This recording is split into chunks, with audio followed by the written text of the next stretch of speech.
The wind howled through Shadowrock Canyon, carrying dust and whispers of abandonment. Rebecca Mitchell dragged herself across the rough terrain, each movement sending jolts of agony through her twisted leg. The sun beat down mercilessly, her cracked lips bleeding as she called out one last time, her voice barely audible above the wind. No one answered. No one was coming back for her. Before we jump back in, tell us where you're tuning in from, and if this story touches you, make us in. Sure you're subscribed? Because tomorrow I've saved something extra special for you. They had left her here to die, a woman they deemed worthless because of her damaged body. As darkness began to fall and the predators of the canyon stirred to life, she closed her eyes, accepting her fate. That's when she heard it. The soft crunch of footsteps approaching. Not the heavy boots of the men who had abandoned her, but something different, something that would change everything. Rebecca Mitchell had never believed she would die this way. The memory of how she ended up in Shadowrock Canyon played in her mind like a cruel joke. 3 days earlier, she had been sitting in the Copper Springs General Store, her walking cane propped beside her, carefully counting the coins she'd earned from her seamstress work. It wasn't much, but it was honest pay for skilled hands. Her fingers, unlike her leg, had never failed her. "You're taking up space again, Becky." Sheriff Harrison's voice had made her flinch. She'd known Jack Harrison since they were children, before the carriage accident that crushed her left leg and left her with a permanent limp, before people started looking at her with pity, then indifference, and finally contempt. "I've paid my tab, Jack. I'm not causing trouble," she had responded quietly, tucking her coins into the worn leather pouch at her waist. His laugh had been cold, empty of humor. "That's not what the town council says. We took a vote last night. Copper Springs is growing. Respectable folks are moving in.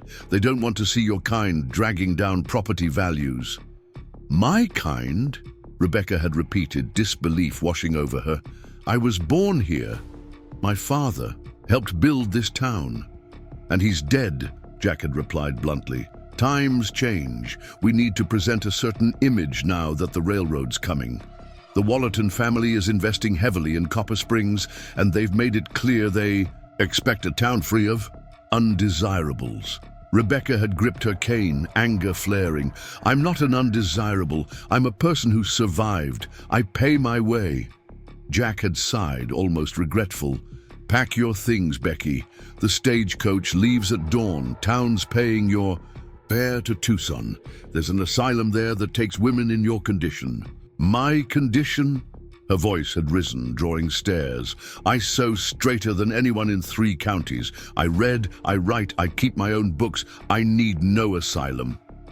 That's when Daniel Cooper, the town's new doctor, had stepped in.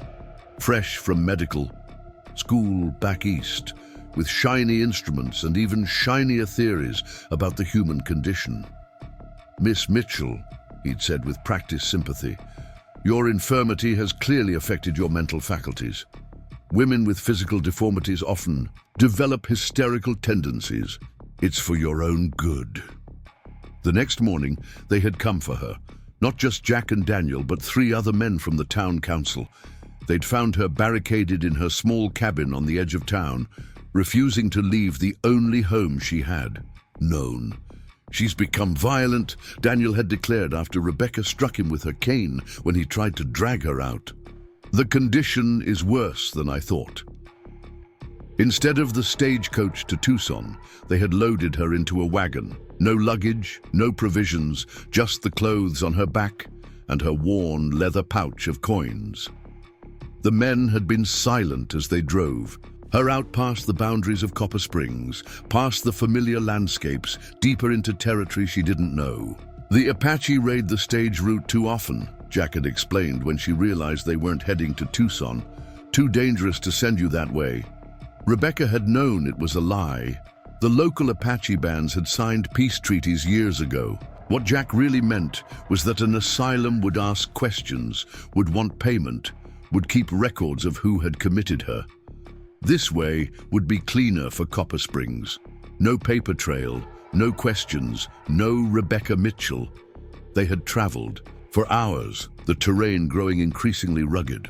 When they finally stopped, it was at the rim of Shadowrock Canyon, a place known for its treacherous paths and hidden caves, a place few people ventured. "End of the line, Becky," Jack had said, not quite meeting her eyes as Daniel and the others hauled her from the wagon. "It's a 2-day walk to Bitter Creek trading post that way." He had gestured vaguely toward the east. "They take all sorts there." "You're leaving me here?" Rebecca had whispered, horror dawning as she realized their true intention. "Jack, we grew up together. Please." His face had hardened. "Should have taken the asylum offer. This was your choice." Daniel had stepped forward, pressing a small canteen into her hands with what appeared to be genuine regret. "It's enough water for a day, if you're careful. The canyon isn't as harsh as it looks. There are streams if you know where to look." Rebecca had clutched the canteen, her body trembling with rage and fear. "You're doctors," she had spat. "You swore to do no harm." Daniel had looked away, unable to meet her accusing stare. "Progress requires sacrifice, Miss Mitchell. Copper Springs is moving forward." The men had climbed back into the wagon without another word, leaving Rebecca at the edge of the canyon with nothing but a canteen and the clothes on her back. Even her cane had been taken, claimed as town property since the wood had come from the communal lumber pile. That had been 3 days ago. 3 days of crawling more than walking, of rationing sips of water that ran out too quickly, of scanning. The horizon for the trading post Jack had mentioned, a trading post she now believed was as mythical as the compassion of the men who had abandoned her. Rebecca dragged herself to the sparse shade of a twisted juniper, her hands bloody from clawing at the rocky ground, her damaged leg a throbbing mass of pain she could no longer separate from the rest of her suffering. The sun was beginning to set, painting the canyon walls with deceptively beautiful streaks of gold and crimson. The temperature would drop soon, the desert night bringing a cold as merciless as the day's heat. She had tried to be resourceful, to remember the desert survival, stories her father had told her. She had sucked moisture from cactus pulp, though the effort of breaking through the spines had left her hands punctured and swollen.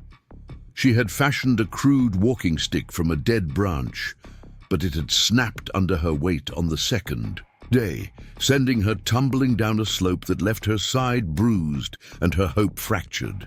As darkness descended, Rebecca closed her eyes, no longer fighting the inevitable.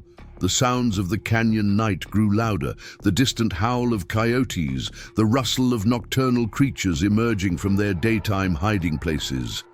Predators would come soon, drawn by the scent of blood and weakness. "I'm sorry, Father," she whispered to the gathering darkness.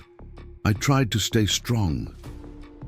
The soft crunch of approaching footsteps made her eyes snap open. For a wild moment, she thought Jack and the others had returned, perhaps struck by conscience, but the figure that materialized from the shadows was nothing like the men from Copper Springs. He moved with the silence of a hunting cat, each step precise and deliberate. In the fading light, Rebecca could make out the strong profile of a man with features that spoke of mixed heritage. The high cheekbones and straight nose of Apache ancestry, but with eyes that held a hint of something else.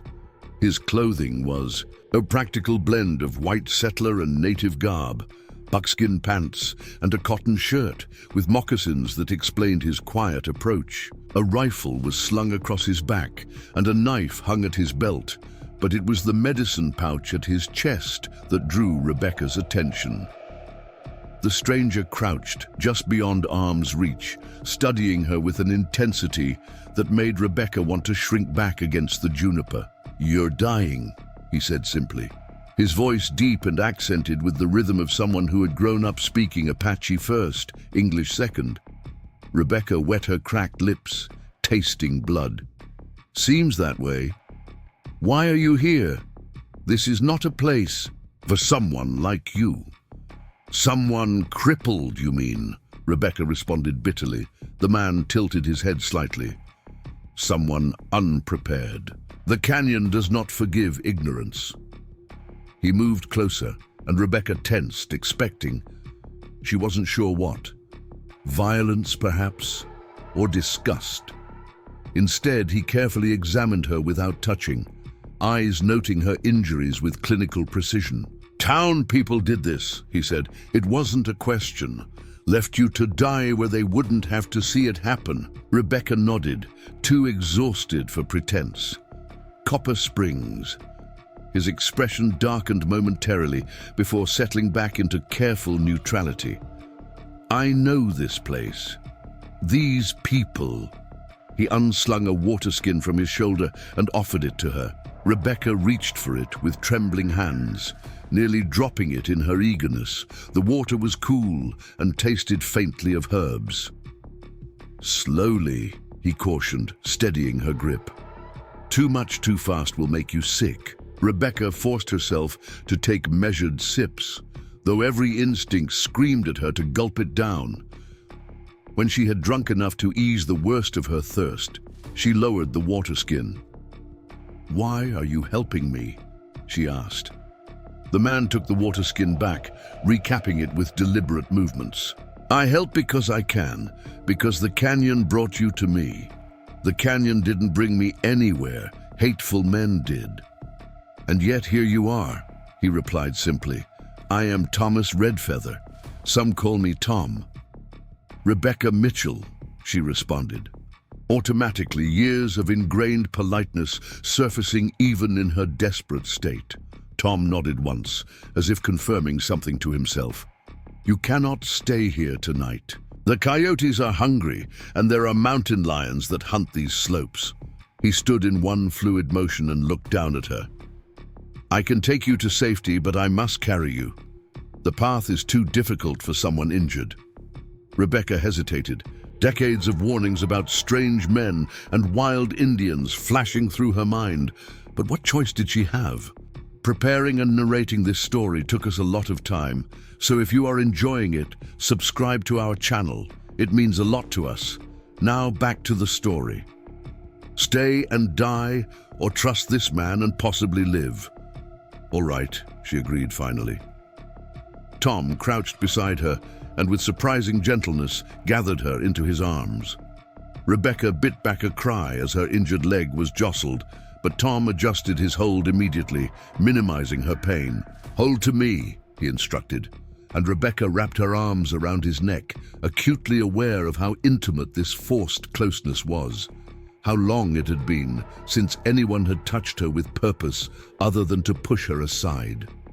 Tom carried her, along paths invisible to Rebecca's untrained eye, moving with confidence even as full darkness descended. Occasionally, he would murmur quiet warnings, "Head down here," or "Hold tighter now," as they navigated particularly challenging terrain. Rebecca tried to track their direction, but soon gave up, surrendering to the rhythm of Tom's steady pace and the strange sense of security she felt in his arms. After what seemed like hours, but was perhaps only one, the path opened into a small, sheltered canyon within the greater expanse of Shadowrock. A stream trickled down one wall, creating a small pool before continuing on its underground journey. Near this natural spring, a shelter had been built, part cave, part constructed dwelling, with a roof of branches and hides that blended almost seamlessly with the surrounding landscape. Tom carried Rebecca to this dwelling and ducked inside, lowering her carefully onto a bed of soft furs. The interior smelled of herbs and smoke, but pleasantly so. A small fire pit in the center cast warm light over the simple living space. Bundles of dried plants hung from the ceiling, and various tools and weapons were organized along one wall.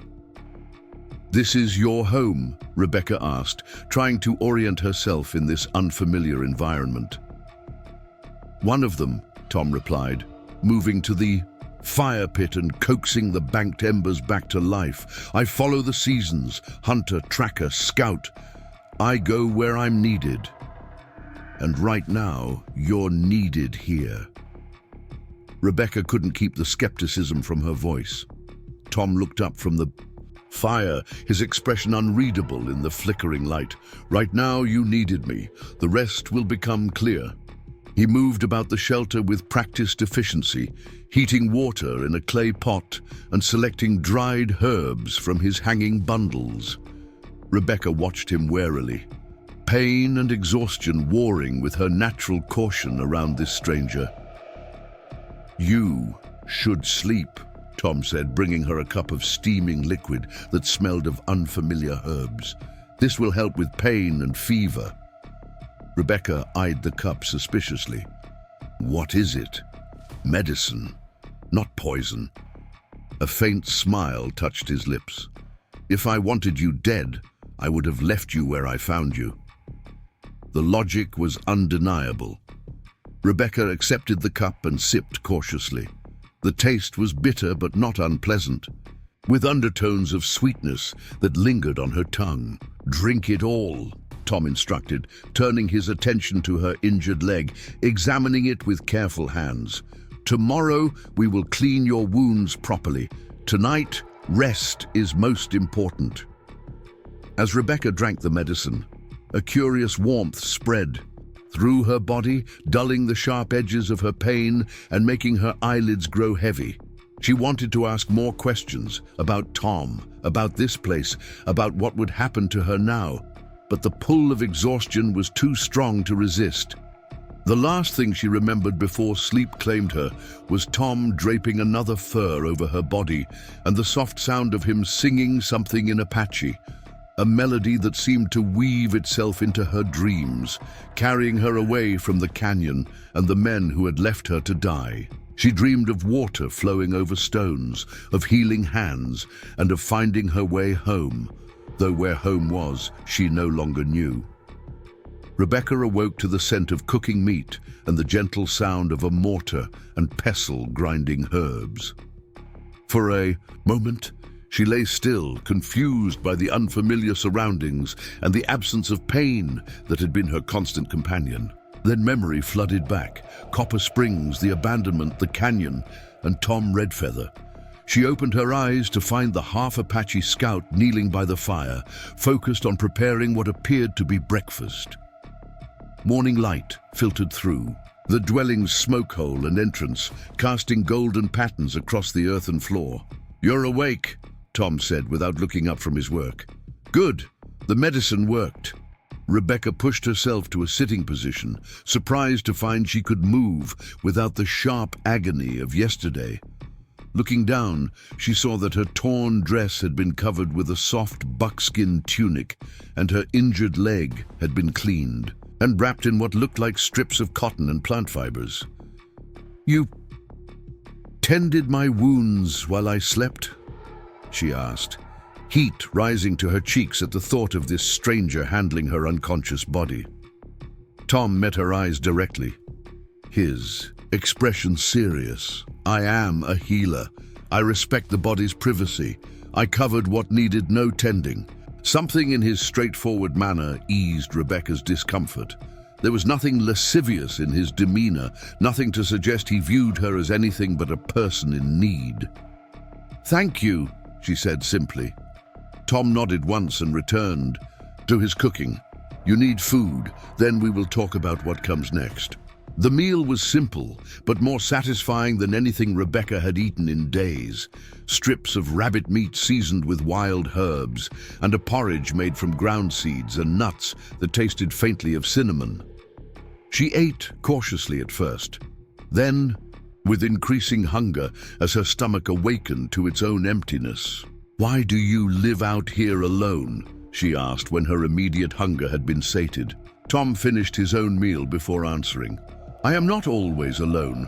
I spend winters with my mother's people in the Hidden Valley Apache settlement. Other times I work as a scout for the cavalry at Fort Benton." "You work for the army?" Rebecca couldn't hide her surprise. "I work between worlds," Tom corrected. "My father was an army doctor. He met my mother when she came to the fort seeking medicine during a fever outbreak in her village. He respected her knowledge of healing plants. She respected his surgical skills. They found balance." "Are they still alive?" Rebecca asked. A shadow crossed Tom's face. No. Fever took my father 5 winters ago. My mother returned to her people and died the following spring. Some said from grief, though she never spoke of it. I'm sorry, Rebecca said softly. Tom acknowledged her sympathy with a slight nod. They lived in harmony, despite their differences. That is more than most achieve. The mention of harmony made Rebecca think of Copper Springs, of the disharmony that had led to her abandonment. The town that cast me out. They said I didn't belong anymore, that I was an undesirable. Because of your leg? Tom asked, though his tone suggested he already knew the answer. Rebecca nodded. It happened 10 years ago. A carriage accident crushed the bones. The doctor saved the leg, but couldn't make it work right again. She laughed bitterly. For years they tolerated me because my father was respected and I kept to myself, doing sewing work. But now there's talk of the railroad coming, of progress and prosperity. Suddenly I'm a blight on their perfect new beginning. Tom's expression hardened. White towns often mistake cruelty for progress. They discard what they believe has no value without understanding true worth. And what is my true worth, Mr. Redfeather? Rebecca challenged, an edge entering her. Your voice. A crippled woman with no family, no home, and no future? That, Tom said evenly, is for you to decide. Not them, not me. The simplicity of his answer struck Rebecca silent. For so long, she had allowed others to define her value, first through pity, then through tolerance, and finally through rejection. The idea that she alone could determine her worth was both liberating and terrifying. Tom stood and gathered their empty bowls. Your body needs time to heal. We will stay here for 3 days. Then we must decide where you will go. 3 days, Rebecca repeated. It seemed such a short time to determine the course of a life suddenly unmoored. What if I have nowhere to go? Tom paused in his cleaning of the bowls. Everyone has somewhere. Sometimes it is a place you know. Sometimes it is a place you must find. He looked at her directly. Sometimes it is a place you must create. Throughout that first day, Tom tended to Rebecca's injuries with a healer's precision and knowledge. He applied poultices of crushed herbs to the worst of her cuts and scrapes, rewrapped her damaged leg with fresh bandages soaked in a medicinal tea, and encouraged her to drink various infusions that tasted progressively worse but seemed to clear her head and reduce her pain. By afternoon, Rebecca felt strong enough to sit outside the shelter, her back against sun-warmed stone as she watched Tom work.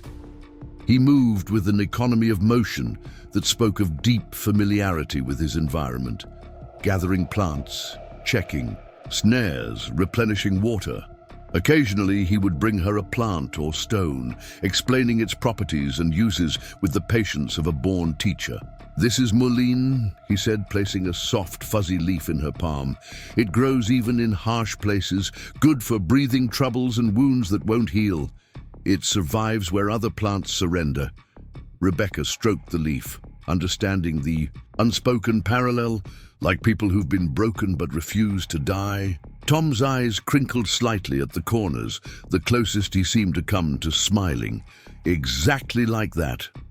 As dusk approached, bringing with it the canyon's dramatic temperature drop, Tom helped Rebecca back inside the shelter. The simple act of moving, of being upright for even a few hours, had exhausted her more than she wanted to admit. Her leg throbbed with a deep, familiar ache that spoke of damage too fundamental to be easily mended. Tom noticed her discomfort without her, having to voice it. He prepared another medicinal drink and helped her settle onto her bed of furs before retreating to his side of the small dwelling. There, he began working with a piece of wood, carving it with slow, deliberate strokes of his knife. "What are you making?" Rebecca asked, seeking distraction from her pain. "Something you need," was his cryptic reply. Rebecca watched him work until the medicine took effect, dulling her pain and pulling her towards sleep. The last thing she saw was Tom's hands, strong and sure, transforming the raw wood into something new. The following morning, Rebecca woke to find a walking stick propped beside her bed.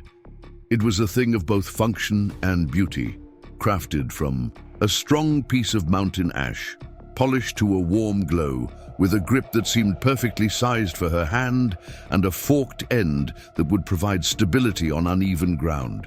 "You made this for me?" she asked, running her fingers over the smooth wood. Tom, already tending the morning fire, glanced over his shoulder.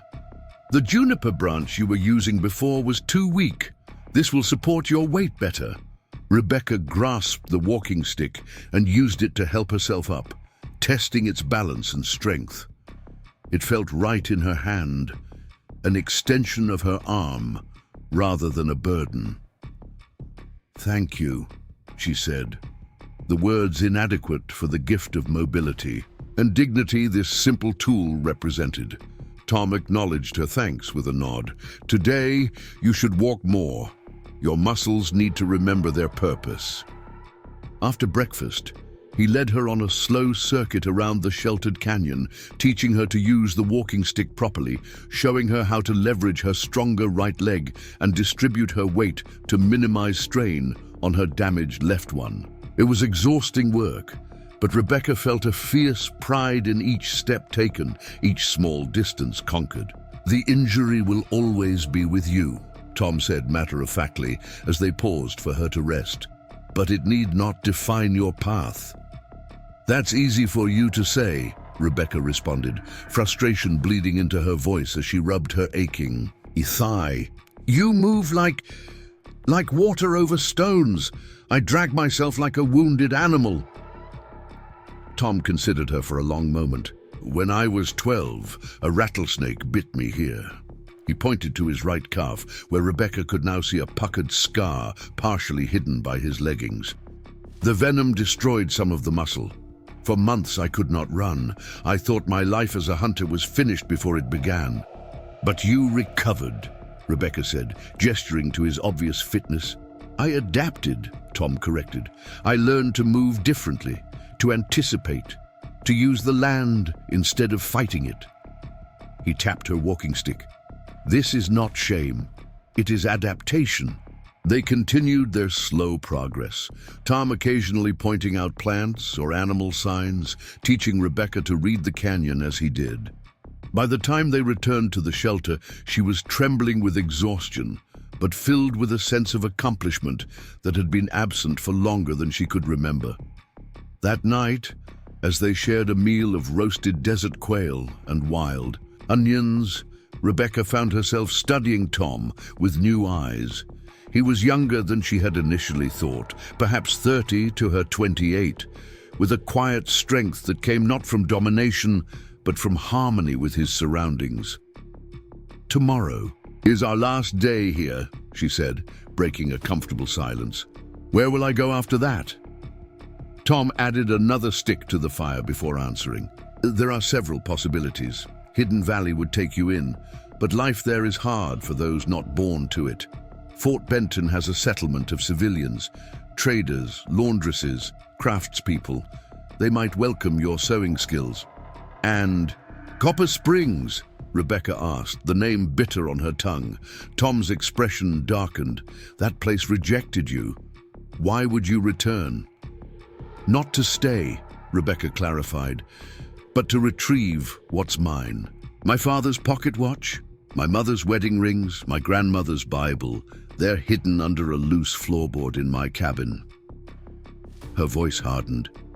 "They took my home, my dignity. I won't let them take my history too." Tom studied her across the fire, his dark eyes reflecting the flames. "Revenge is a poison that harms the one who carries it more than those it's meant for." "It's not revenge," Rebecca insisted. "It's reclamation."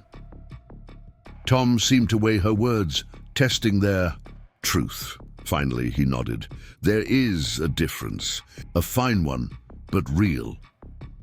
He prodded the fire thoughtfully. I will take you to Copper Springs. After that, you decide your path." Relief flooded through Rebecca, followed quickly by apprehension. The thought of facing the town again, of seeing Jack Harrison and Dr. Cooper and all the others who had condemned her to die, made her stomach clench with anxiety. But the thought of abandoning her family treasures, the last tangible connections to those who had loved her without condition, was worse. "Thank you," she said softly. Tom's expression remained serious. "Don't thank me yet. Returning to face those who wronged you requires courage. Leaving them behind afterward requires even more." As Rebecca drifted toward sleep that night, she pondered Tom's words. Was she strong enough not just to face her past, but to walk away from it, to forge something new from the broken pieces of her old life? She didn't know. But for the first time since being abandoned in the canyon, she felt the stirring of something that might, with careful tending, grow into hope. Her dreams that night were a confused jumble of images: Copper Springs burning, Jack Harrison's face twisted in shock, her father standing at the edge of the canyon calling her name, and through it all, the steady presence of Tom Redfeather, neither judging nor directing, simply waiting to see what path she would choose. The journey to Copper Springs began at dawn on the fourth day. Tom had prepared thoroughly, packing dried meat and water, extra bandages for Rebecca's still healing wounds, and a small pouch of medicinal herbs. He'd also given her a wide-brimmed hat of woven yucca fibers to protect her from the sun, and a light blanket that could serve as both warmth in the cool mornings and shade during the hot afternoons. Rebecca, for her part, had spent much of the previous day practicing with her walking stick, building strength and confidence in her movements.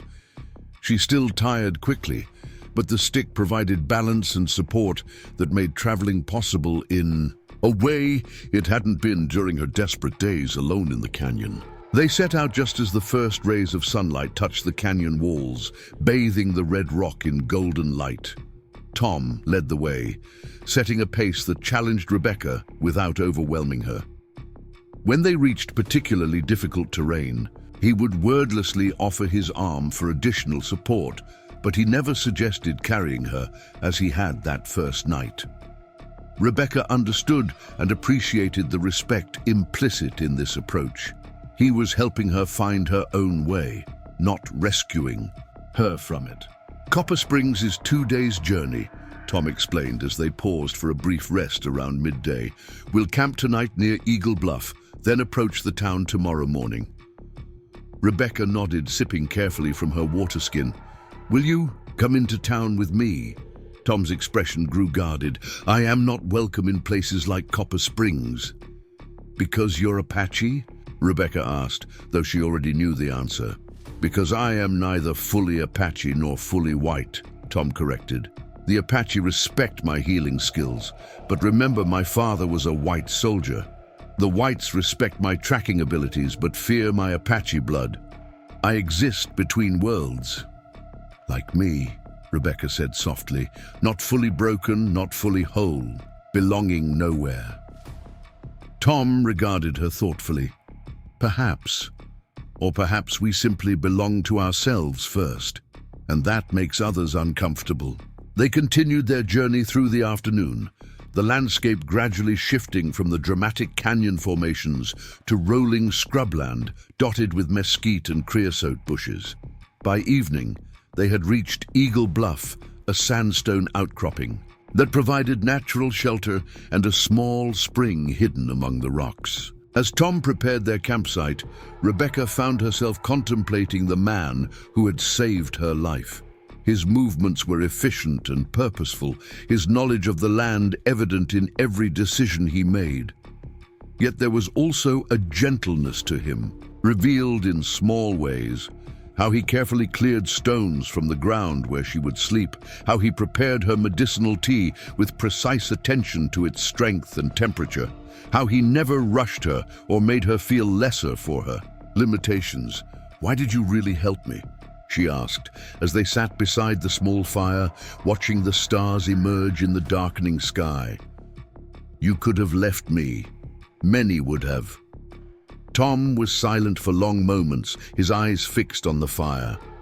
When he finally spoke, his voice was quiet but steady. My father used to say that a man is measured not by how he treats the powerful, but by what he does for those who can offer him nothing in return. He stirred the fire with a stick, sending sparks spiraling upward. When I found you, you were dying. You could offer me nothing, so it was a simple test of what kind of man I choose to be. And what kind of man is that? Rebecca pressed. Tom looked up from the fire, meeting her eyes directly. One who remembers that we are all broken in different ways. One who refuses to let others define his worth or yours. The intensity of his gaze made Rebecca look away first, her cheeks warming with something that had nothing to do with the fire's heat. They finished their meal in companionable silence, and when it came time to sleep, Rebecca found herself oddly comforted by Tom's presence nearby, his steady breathing a reminder that for the first time in years, she was not alone. Morning came with a hint of unease hanging in the air like the threat of distant thunder. As they broke camp and continued their journey, Rebecca felt a growing tension in her chest, a tightening that had nothing to do with physical exertion and everything to do with their destination. "We're getting close, aren't we?" she asked, as they crested a small rise and the landscape opened before them. Tom nodded, his expression more guarded than usual.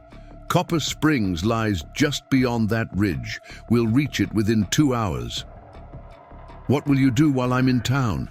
Rebecca asked, suddenly anxious at the thought of facing Copper Springs without Tom beside her. "I'll wait in the foothills," he replied. "If you're not back by sundown, I'll come looking for you."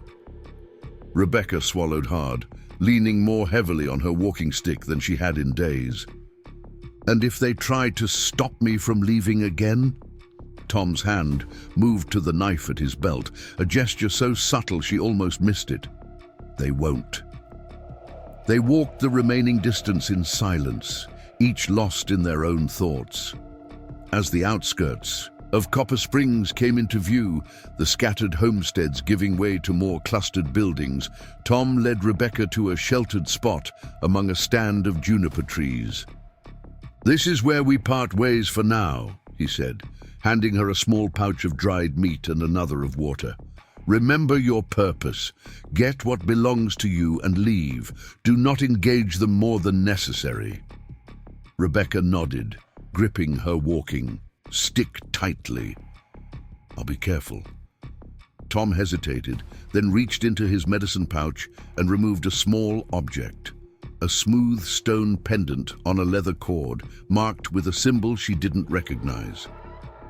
"Wear this," he said, placing it in her palm. "It carries protection." Rebecca slipped the cord over her head, tucking the pendant beneath her tunic. "Thank you, Tom." He nodded once, his expression solemn. "Until sundown."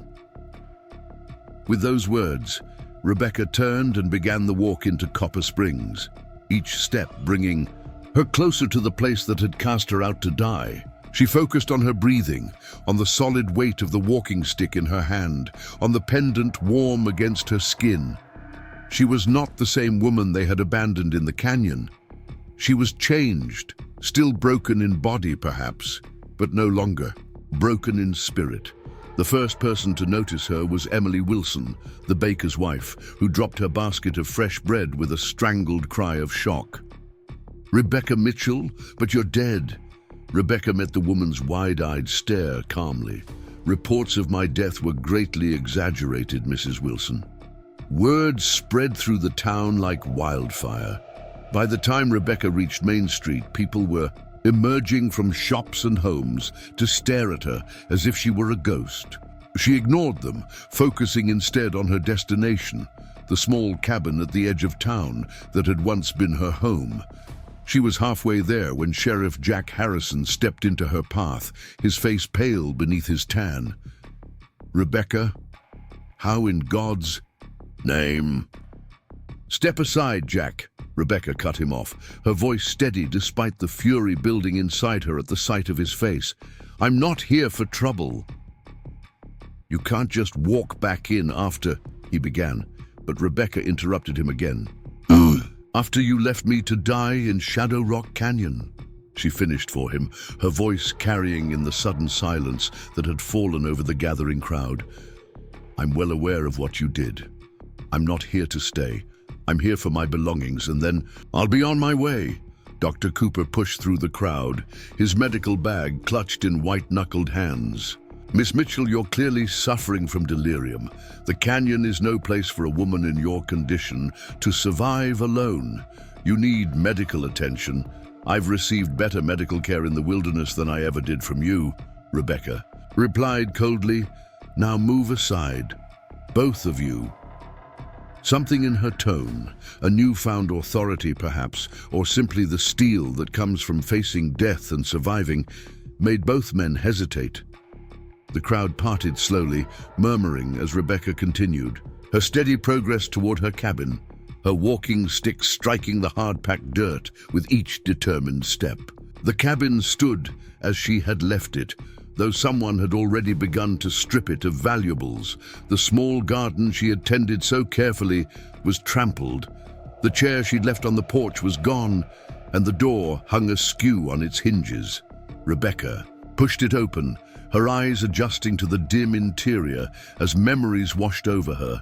Years of quiet solitude, of finding purpose in small daily tasks, of building a life that, while lonely, had been hers. The cabin's contents had been ransacked, drawers emptied onto the floor, her few pieces of furniture upended or broken. Rebecca moved purposefully to the back corner where her narrow bed had once stood. The bed frame was gone, but the floorboards remained. She knelt awkwardly, her damaged leg protesting the movement, and used the tip of her walking stick to pry up the loose board that had served as her secret cache. Relief flooded through her as her fingers closed around the small metal box hidden in the cavity beneath. It was still there, untouched by those who had deemed her other possessions worthy of theft. She tucked the box securely in the pouch at her waist, then struggled back to her feet. When she turned, Jack Harrison stood in the doorway, blocking the light. He'd removed his sheriff's badge, holding it loosely in one hand, as if unsure of its meaning. "Becky," he said, his voice quieter now that they were alone. "How did you survive?" Rebecca straightened her spine, meeting his gaze directly. "No, thanks to you." Jack had the decency to look ashamed, his eyes dropping to the floor. "The town council—" "Don't!" Rebecca cut him off sharply. "Don't hide behind committees and progress and respectability. You made a choice, Jack. You chose to leave a childhood friend to die because her broken body offended your sensibilities." "It wasn't like that," he protested weakly. "It was exactly like that." Rebecca moved toward the door, her walking stick thumping against the wooden floor. "Now stand aside. I've gotten what I came for." Jack hesitated, then stepped back, giving her space to pass. "Where will you go?" Rebecca paused in the doorway, the question making her realize she truly didn't know. Not back to the canyon. That had been a temporary refuge, not a home. Not to the Apache settlement or Fort Benton, places Tom had mentioned, but that held no connection for her. "Somewhere I can belong," she said finally.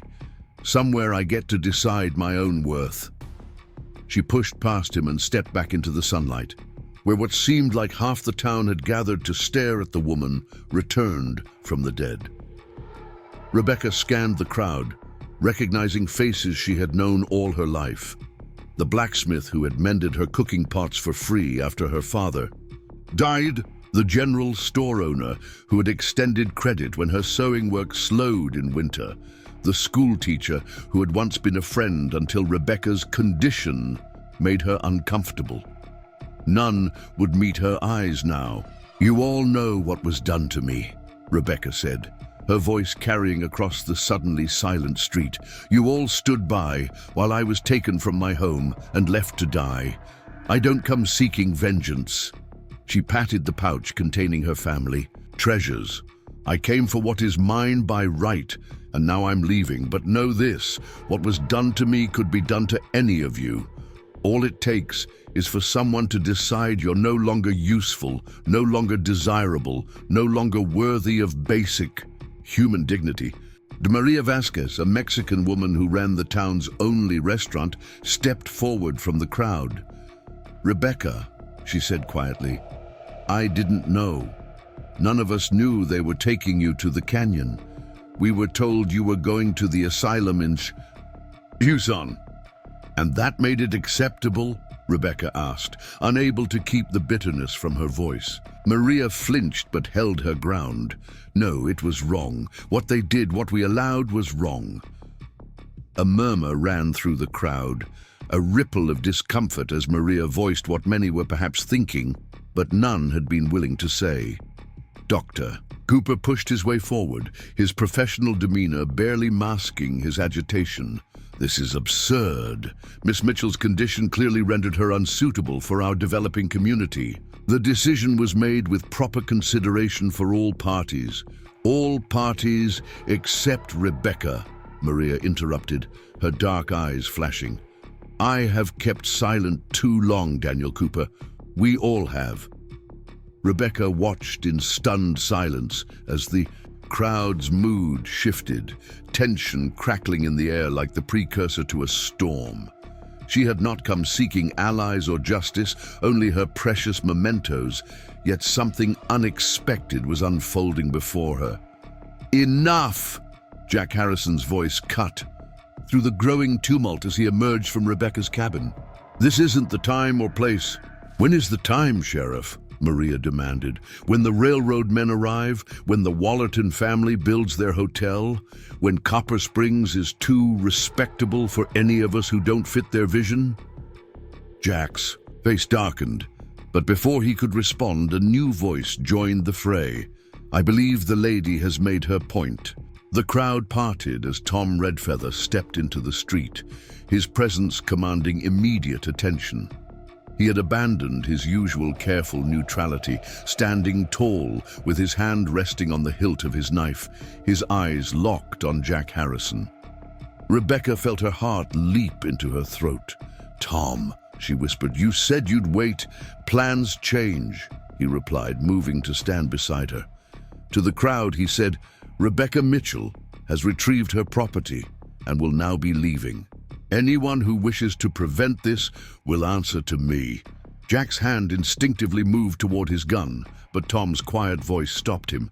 "Think carefully, Sheriff. You've already made one decision you can't live with. Don't make another."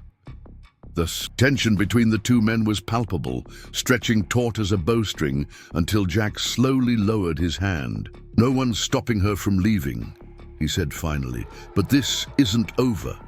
"For me it is," Rebecca replied, finding strength in Tom's steady presence beside her. "Copper Springs is your past as much as it's mine, Jack, and some pasts are best left buried." With Tom at her side, Rebecca began to walk back through town, her head held high despite the exhaustion that threatened to overtake her. The crowd parted silently, some averting their eyes, others watching with expressions ranging from shame to anger to relief. They had reached the edge of town when Maria Vasquez caught up to them, slightly out of breath. "Rebecca, wait," she called, holding out a small cloth-wrapped package. "Food for your journey, and this." She pressed a folded paper into Rebecca's hand. "My cousin runs a boarding house in Tucson. Tell her I sent you. She always needs good seamstresses." Rebecca accepted both gifts with surprise. "Thank you, Maria." "It's not enough," Maria said, her eyes flickering between Rebecca and Tom. "None of this makes anything right, but perhaps it's a start." As they continued on, leaving Copper Springs behind, Rebecca unfolded the paper Maria had given her. It contained not only the address of the cousins' boarding house, but also a small collection of coins.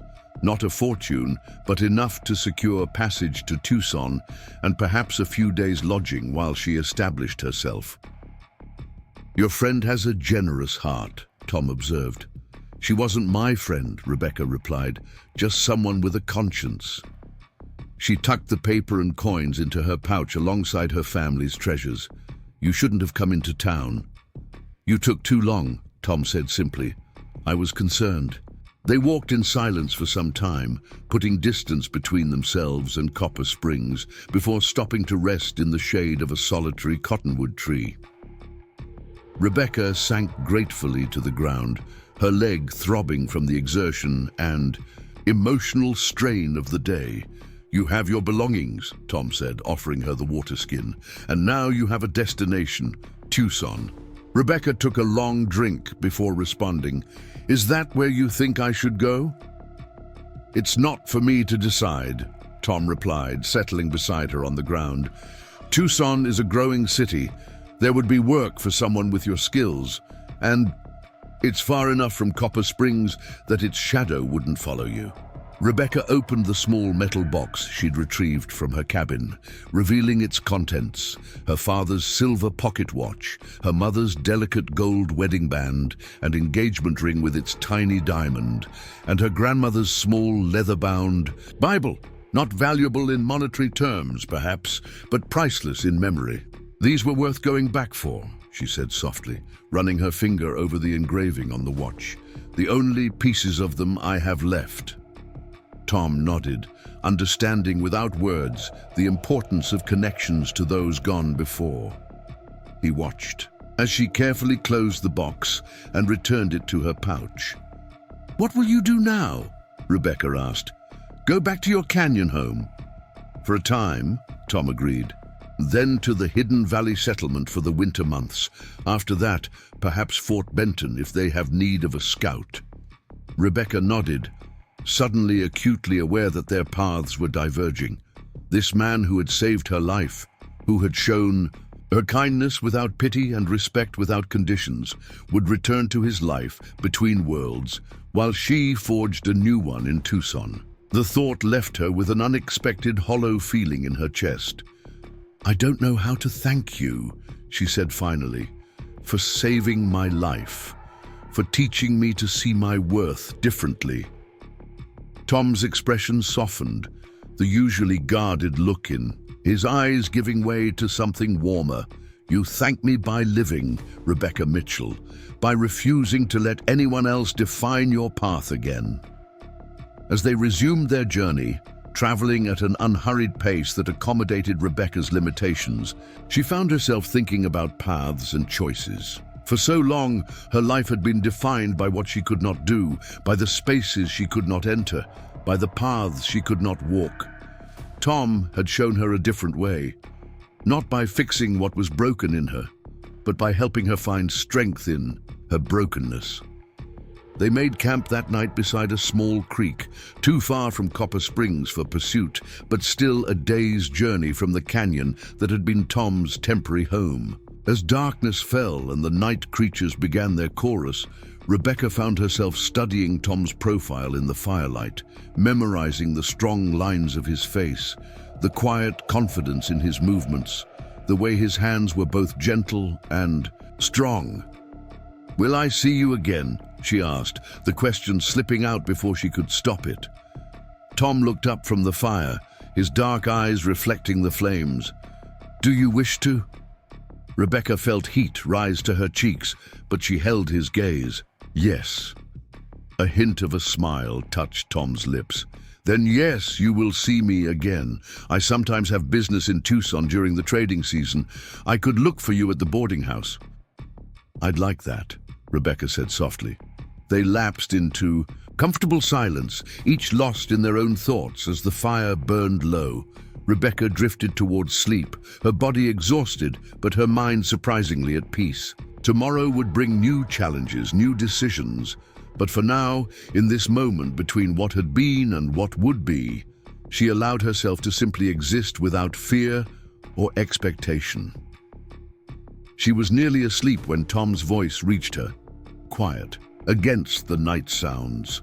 "The pendant I gave you," he said. "The symbol it bears is from my mother's people. It stands for transformation, the ability to become something new without losing what is essential in yourself." Rebecca touched the stone pendant that still hung around her neck, warm against her skin. "It's beautiful, thank you." "Keep it," Tom said, "as a reminder that broken things can be the strongest, just as a bone that has been broken and healed is often stronger at the break than it was before." With those words lingering in her mind, Rebecca slipped into a dreamless sleep, more restful than any she had known in years. Morning came with a gentle clarity, the desert air cool and sweet before the heat of day descended.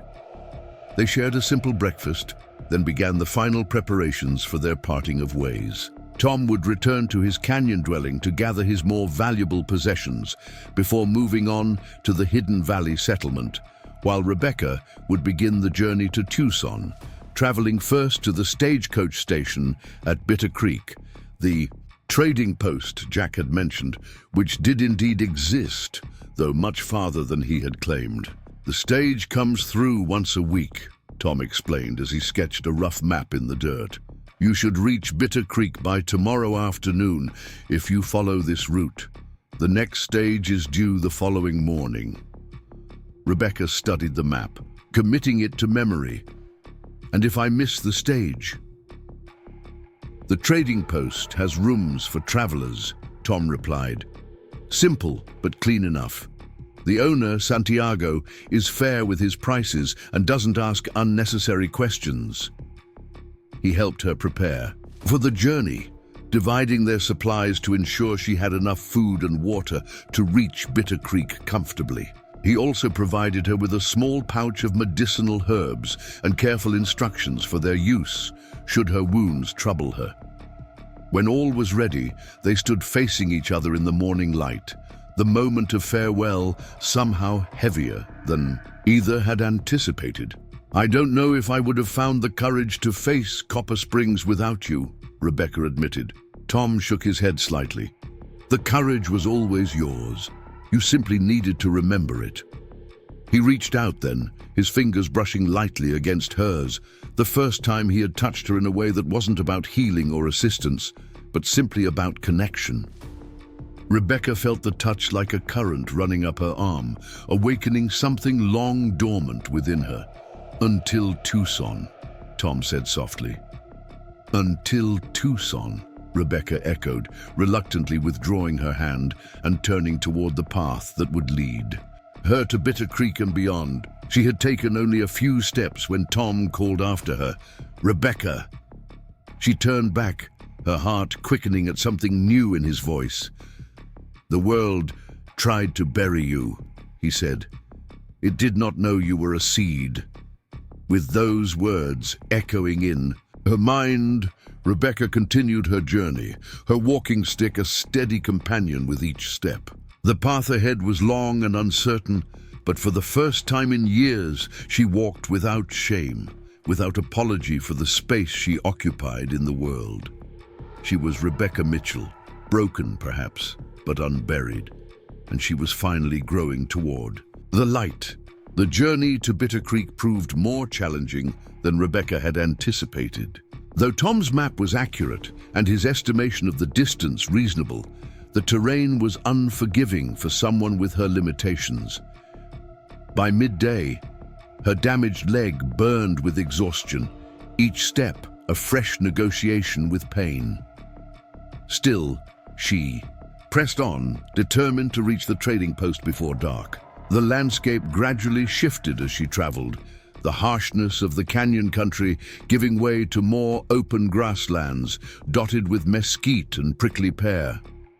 In the distance, low mountains rose against the horizon, their slopes dark with pine and juniper. It was beautiful in its own severe way, a beauty Rebecca found herself appreciating more deeply than she would have before her ordeal. Late in the afternoon, just as her strength was beginning to flag dangerously, she crested a small rise and saw it. Bitter Creek Trading Post, a collection of adobe buildings nestled in a shallow valley where a thin ribbon of water glinted in the sun. Smoke rose from a stone chimney, and several horses stood in a corral beside the main building. Relief washed over her. giving her a last burst of energy to navigate the gentle slope down to the trading post. As she approached, a man emerged from the main building, wiping his hands on a stained apron. He was older, perhaps in his 60s, with a weathered face that spoke of decades in the desert sun and a thick mustache streaked with gray. "Welcome to Bitter Creek," he called in accented English as she drew closer. "You look in need of rest, señorita. I am Santiago Mendez." "Rebecca Mitchell," she replied, gratitude flooding her at the simple kindness in his greeting. "Tom Redfeather said you might have a room for the night. I'm waiting for the stage to Tucson." Santiago's expression shifted slightly at the mention of Tom's name, a flicker of respect crossing his features. "Ah, you know, Redfeather, a good man, rare in these parts." He gestured toward the trading post's entrance. "Come, come, there is water, food, and yes, a room for you." The interior of the trading post was surprisingly cool after the heat of the day, its thick adobe walls insulating against the desert. Extremes. The main room served as both a store and gathering place, with shelves of supplies along the walls and several small tables where travelers could eat and drink. A woman emerged from a back room as they entered, younger than Santiago, but with the same dark eyes and determined set to her mouth. "My daughter Elena," Santiago explained. "She runs this place more than I do these days. Elena, this is Miss Mitchell. She will need a room for tonight and tomorrow. She awaits the Tucson stage." Elena nodded, her gaze taking in Rebecca's trail-worn appearance, the walking stick, and the obvious fatigue in her posture. Unlike so many others, her eyes held no pity, only practical assessment. "The blue room is ready," she said. "There is a pump in the back for washing. Supper will be ready soon. Beans, tortillas, and whatever my father caught in his traps this morning." "Thank you," Rebecca said, emotion suddenly thick in her throat at this matter-of-fact acceptance. "That sounds wonderful." Elena showed her to a small but clean room with whitewashed walls, a narrow bed with a colorful woven blanket, and a small window that looked out toward the mountains. "Rest," she said simply. "I will call you when the food is ready." Left alone, Rebecca sank gratefully onto the bed, her body trembling with exhaustion. She had done it, traversed miles of wilderness on her own, reached safety and secured passage toward her new future. The realization brought tears to her eyes, tears she had been too focused, too determined to shed until now. After allowing herself a few minutes to acknowledge the magnitude of what she had accomplished, Rebecca used the water in the basin provided to wash away the dust of travel. She changed into the clean tunic Tom had given her, carefully folding her torn and mended dress and placing it in her small pack. Something about preserving it felt important, a tangible reminder of how far she had come. By the time Elena called her for supper, Rebecca felt somewhat revived, though her leg still ached fiercely. She joined Santiago, Elena, and two other travelers at the main table, a cattle buyer heading east to El Paso, and a young man who introduced himself as a surveyor for the railroad. The food was simple but delicious: pinto beans, seasoned with chili and herbs, handmade tortillas still warm from the griddle, and tender rabbit stewed with wild onions. The conversation flowed easily, with Santiago sharing local news and the cattle buyer discussing beef prices in various territories. Rebecca found herself content to listen, savoring the normalcy of the moment after so many days of crisis and uncertainty. It was only when the surveyor mentioned Copper Springs that she tensed, her spoon pausing halfway to her mouth. "Planning to run the line right through there," the young man said enthusiastically. "The Wallerton investment is changing everything. They're already talking about building a proper station, a hotel, really putting Copper Springs on the map." "Is that so?"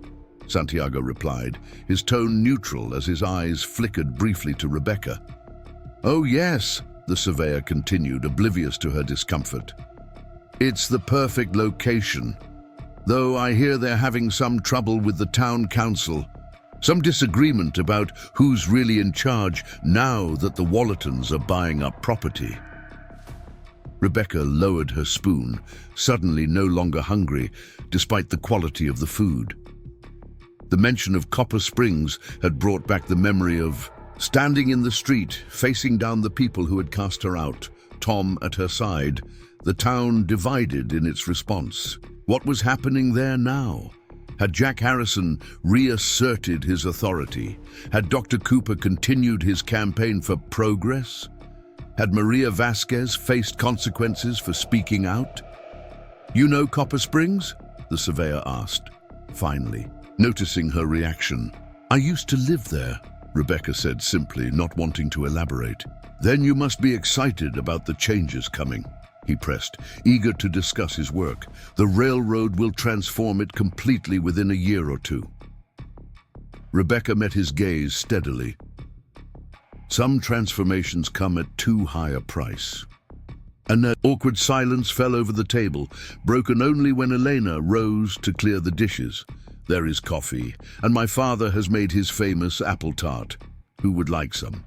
The conversation shifted to safer topics, and Rebecca excused herself. Shortly after dessert, pleading fatigue from her journey. Back in the small blue room, she sat on the edge of the bed and opened her metal box, running her fingers over her family treasures as if to reassure herself of their reality. Her father's watch ticked steadily in her palm when she wound it, a sound that had comforted her since childhood. She thought of him now, his steady hands as he taught her to mend harnesses, his patient voice explaining the mechanics of the watch, his unwavering support when the accident left her damaged. What would he think of her journey? Of her decision to leave Copper Springs behind, of Tom Redfeather? The last question surprised her, slipping into her thoughts unbidden. She closed the watch and returned it to the box, but the question lingered. What was Tom to her? A rescuer, a teacher, a friend, or something else, something not yet defined but growing in the quiet spaces between words, in the gentle way he had touched her hand at their parting, in the promise of Tucson that now lay ahead. Rebecca closed the box and prepared for sleep, too exhausted to untangle her feelings. Tomorrow would bring the stagecoach and the beginning of her new life. Whatever role Tom Redfeather would play in that life remained to be seen, but the pendant. He had given her rested warm against her skin, a constant reminder of transformation and possibility. Sleep claimed her quickly, deep and dreamless, her body surrendering to the demands of recovery and travel. She woke only once in the night, startled by unfamiliar sounds, the distant howl of coyotes, the soft murmur of voices from the main, a room of the trading post, the creak of the building settling in the cool night air. For a disorienting moment, she reached for Tom, expecting to find him nearby as he had been in the canyon and on the trail. The empty space beside her brought a pang of something like loneliness before reason reasserted itself, and she drifted back to sleep. Morning arrived with a chorus of birdsong and the delicious scent of coffee brewing. Rebecca rose carefully, testing her leg and finding it stiff but slightly less painful after a night's rest. She dressed and made her way to the main room, where Elena was already busy preparing breakfast. "The stage comes at 10, she informed Rebecca, setting a mug of coffee before her. "There is time to eat and prepare. It will be a long journey to Tucson, dusty and not very comfortable." "I've endured worse recently," Rebecca replied with a small smile. "A dusty stagecoach sounds almost luxurious." Elena's eyes softened with curiosity. "You have had an interesting journey to reach us, I think." Rebecca sipped her coffee, considering how much to share. "Yes," she said finally. "More interesting than I would have chosen." Elena nodded, respecting her reticence. "The most important journeys often are." She turned back to her cooking, adding over her shoulder, "Eggs and tortillas will be ready soon. Eat well. The stage company's idea of meals leaves much to be desired." The morning passed quickly as Rebecca settled her bill with Santiago, using some of the coins Maria had given her. The old trader was fair in his pricing and even pressed a small package of jerky and dried fruit into her hands for the journey. She was sitting on the trading post's porch, watching the road for signs of the approaching stagecoach, when Santiago joined her, lighting a pipe as he lowered himself into a chair beside her. "Tom Redfeather is a good man," he said after several minutes of companionable silence. Rebecca glanced at him, surprised by the sudden mention of Tom. "Yes, he is." Santiago puffed thoughtfully on his pipe. "I have known him many years. He brings herbs to trade. His mother taught him well about healing plants. He guides lost travelers. He makes peace between Apache and white when he can." The old man's eyes crinkled at the corners. "But he is alone, between worlds, as they say." "He told me something similar," Rebecca admitted. Santiago nodded. "It is not easy to belong nowhere completely. A man needs roots, even one who travels as he does." He tapped his pipe against the porch railing. "A woman too, perhaps." Before Rebecca could respond to this surprisingly personal observation, Elena called from inside the trading post. "Father, the stage is coming. I see the dust." Sure enough, a cloud of dust was visible on the horizon, growing larger as the stagecoach approached. Rebecca gathered her few possessions, her heart suddenly racing with a mixture of anticipation and anxiety. This was it, the moment her new life truly began. The stagecoach rattled into the trading post's yard with a clatter of hooves and creaking springs, the driver calling out a greeting to Santiago as he reined in the 6-horse team. It was a sturdy Concord coach, dust-covered but well-maintained, with Tucson El Paso line painted in faded letters on its side. 10 minutes, folks," the driver announced to the 2 passengers disembarking for a quick refreshment. "We're running behind schedule today." Rebecca approached the coach, her walking stick tapping against the hard-packed earth. The driver noticed her and her obvious disability, his weathered face creasing with concern. "Ma'am," he said, tipping his hat, "I should warn you, it's a rough ride to Tucson, lots of bouncing. Might be hard on someone with a..." He gestured vaguely toward her leg. "I'll manage," Rebecca assured him, holding out the coins for her passage. "I've come too far to stop now." The driver shrugged, accepting her payment. "Your choice, ma'am. We'll do our best to make it comfortable." As Rebecca prepared to board the stagecoach, Santiago approached once more, pressing something into her hand. It was a small carved wooden figure, a bird with outstretched wings. "For luck," he said simply, "and to remember that even those who must leave the nest can find new places to land." Rebecca closed her fingers around the carving, touched by the unexpected gift. "Thank you, Santiago, for everything." With a final glance around the trading post that had provided such welcome respite, Rebecca accepted the driver's assistance and climbed awkwardly into the stagecoach. There were already 2 other passengers inside, an elderly woman dressed in black and a middle-aged man in a business suit who barely looked up from his newspaper as she entered. Rebecca settled herself onto the leather-cushioned seat, arranging her injured leg as comfortably as possible. Through the window, she could see Santiago and Elena standing on the porch, the old trader raising his hand in farewell as the driver called out to the horses and the coach lurched into motion. As Bitter Creek trading post receded into the distance, Rebecca touched the pendant at her throat and thought of Tom's words. "The world tried to bury you. It did not know you were a seed." She was heading toward unknown soil now, toward a future she would shape with her own hands. And somehow, she knew that the roots she would eventually put down would be stronger for having been tested by the canyon's cruel embrace and nurtured by the unexpected kindness of a man who existed between worlds. The stagecoach rumbled onward, carrying her away from what had been and toward what might be. Rebecca Mitchell, once abandoned, once deemed worthless, once left to die, was heading toward rebirth, one hard-earned mile at a time. The journey to Tucson took 3 grueling days. The stagecoach bumped and rattled over rough terrain, each jolt sending spikes of pain through Rebecca's damaged leg. By the first evening, her fellow passengers had heard her story, or at least the version she was willing to share. The elderly woman, Mrs. Abigail Thornton, was traveling to live with her son after being widowed. The businessman, Mr. Lawrence Peabody, represented a mining company with interests throughout the territory. Both listened with appropriate horror to her tale of abandonment, though Rebecca noticed that Mr. Peabody's interest peaked when she mentioned Copper Springs and the Wallerton family's investments. "Copper Springs, you say?" he had commented, suddenly attentive. "Nasty business, what happened to you there? But I must say, that town is positioned for remarkable growth. The Wallertons have a keen eye for opportunity." He leaned forward, lowering his voice. "Between us, I've heard rumors they discovered something valuable in those hills, something worth more than the railroad connection." Rebecca had no interest in Copper Springs' potential prosperity.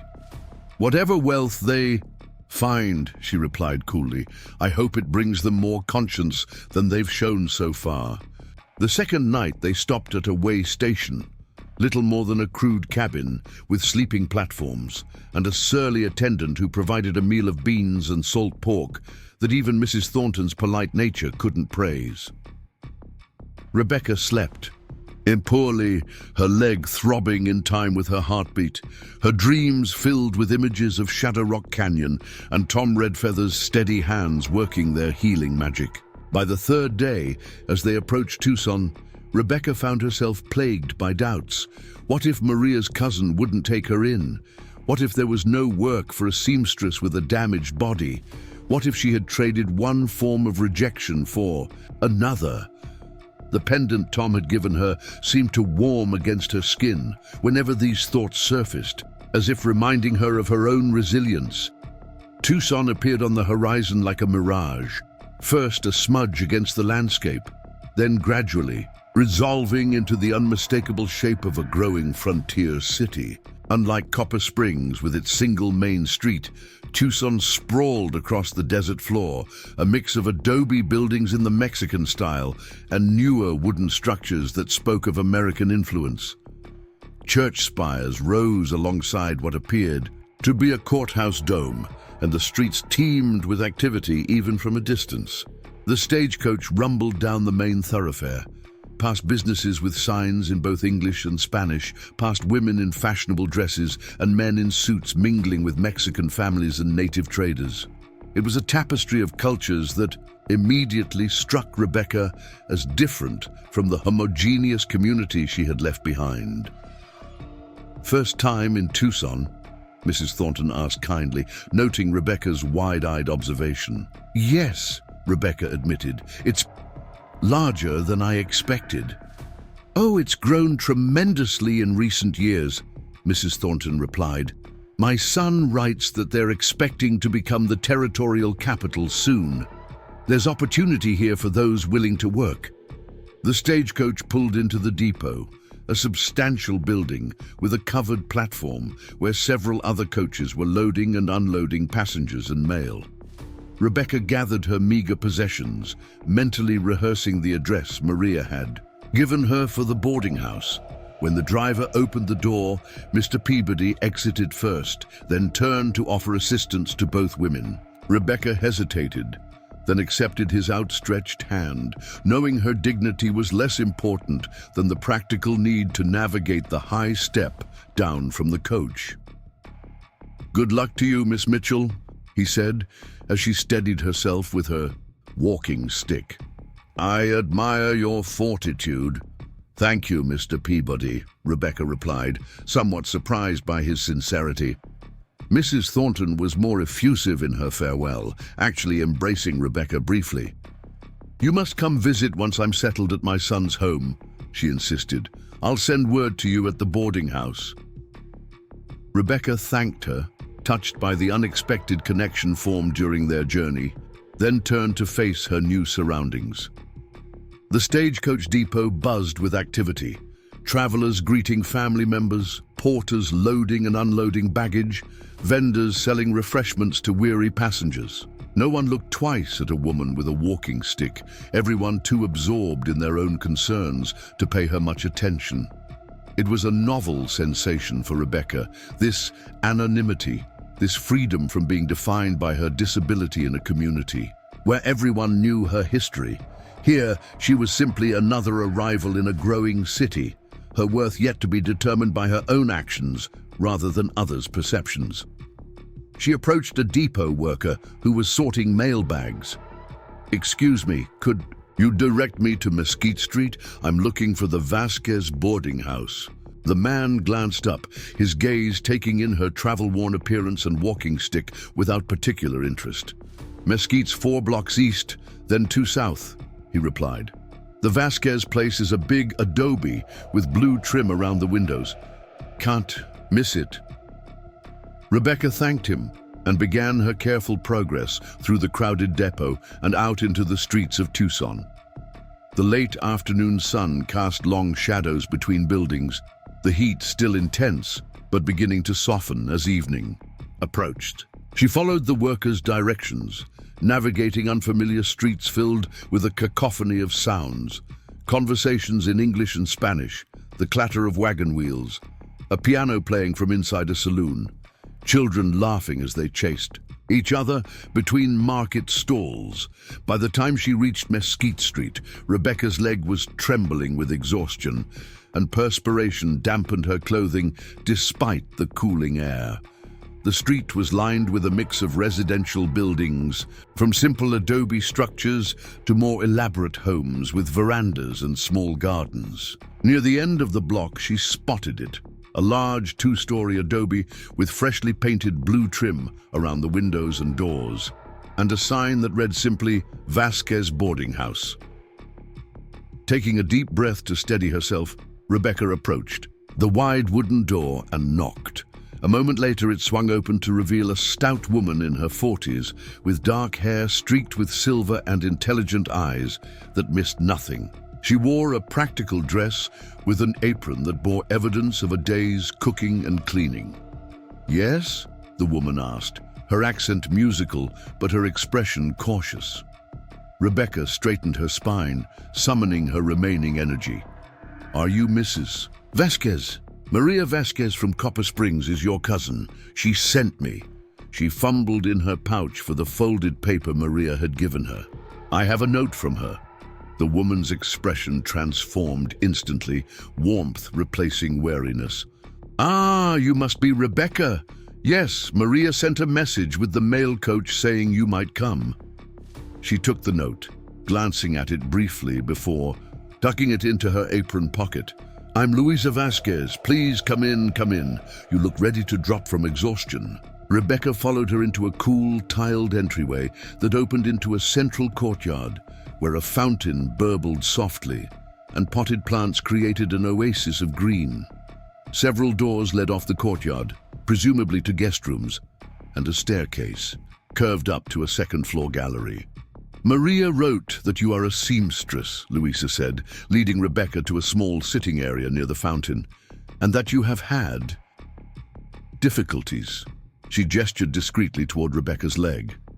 "Yes to both," Rebecca confirmed, sinking gratefully onto a cushioned bench. "I can pay for a week's lodging," she added quickly, reaching for her pouch, "and I hope to find work as soon as possible." Luisa waved away her concern. "First, rest. Then we talk business. Maria said you were to be treated as family, and in our family, we care for each other before we count coins." She clapped her hands, and a young girl appeared from one of the doorways. "Rosalita, bring cool water and some of the chicken empanadas from lunch. Then prepare the blue room for our new guest."